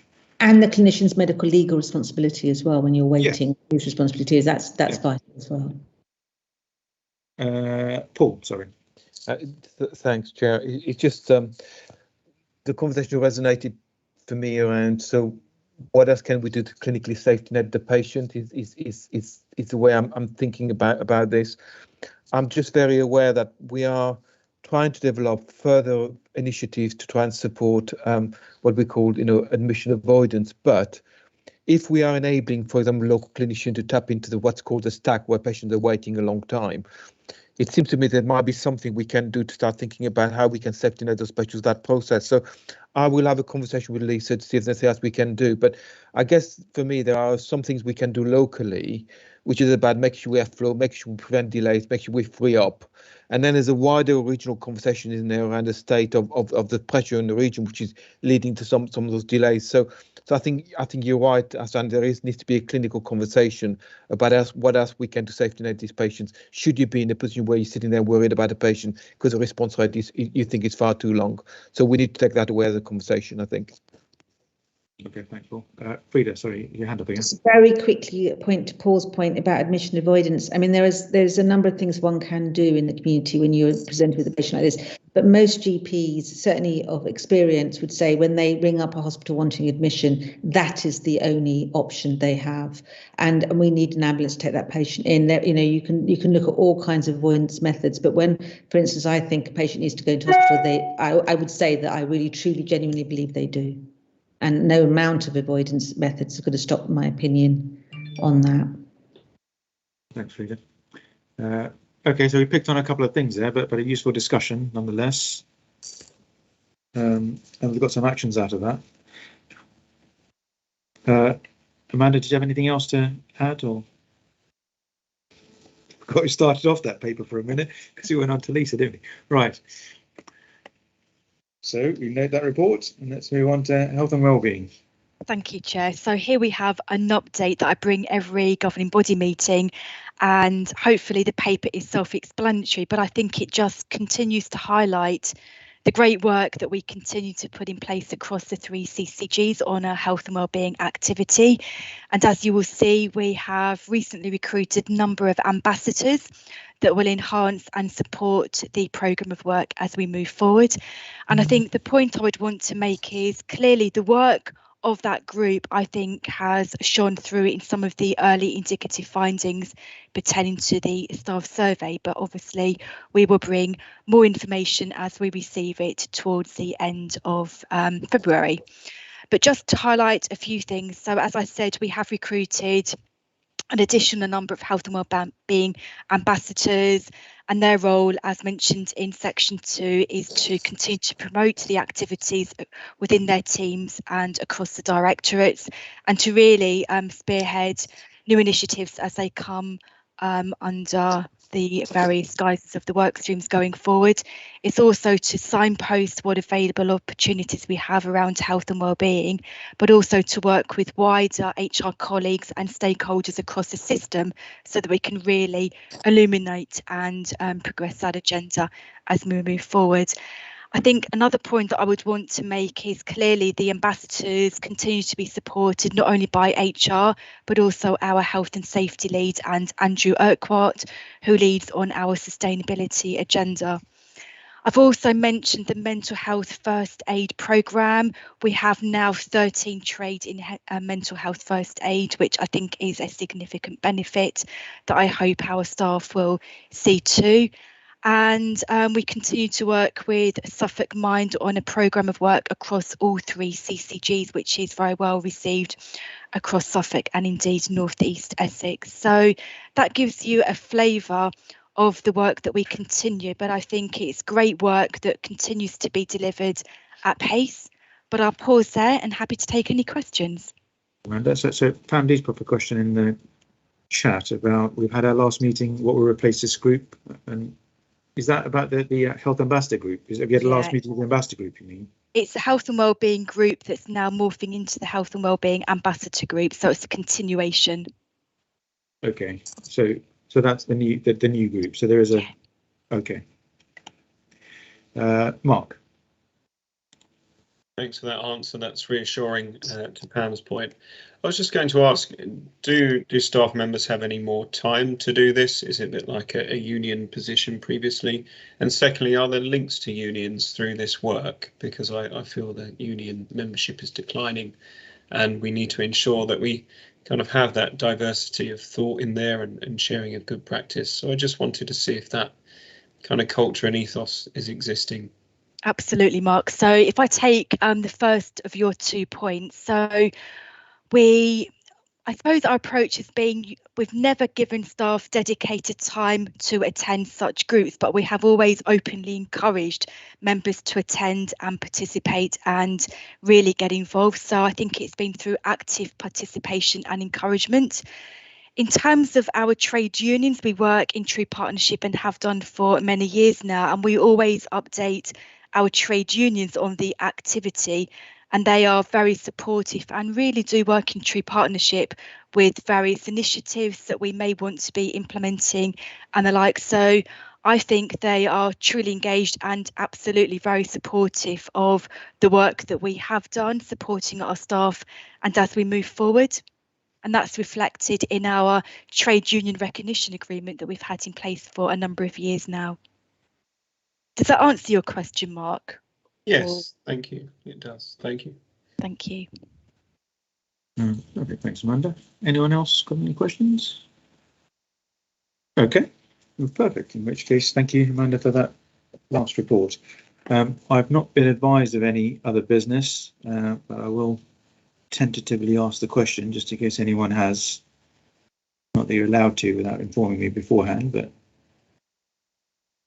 okay, perfect. In which case, so the next meeting, which was meant to be our last ever meeting, but now isn't, is going to be on the 29th of March. So I look forward to seeing you all then. Stay safe. Thanks. Bye all. Thanks, everyone. Thank you, Hassan. Thank you. Thank Well you. chaired.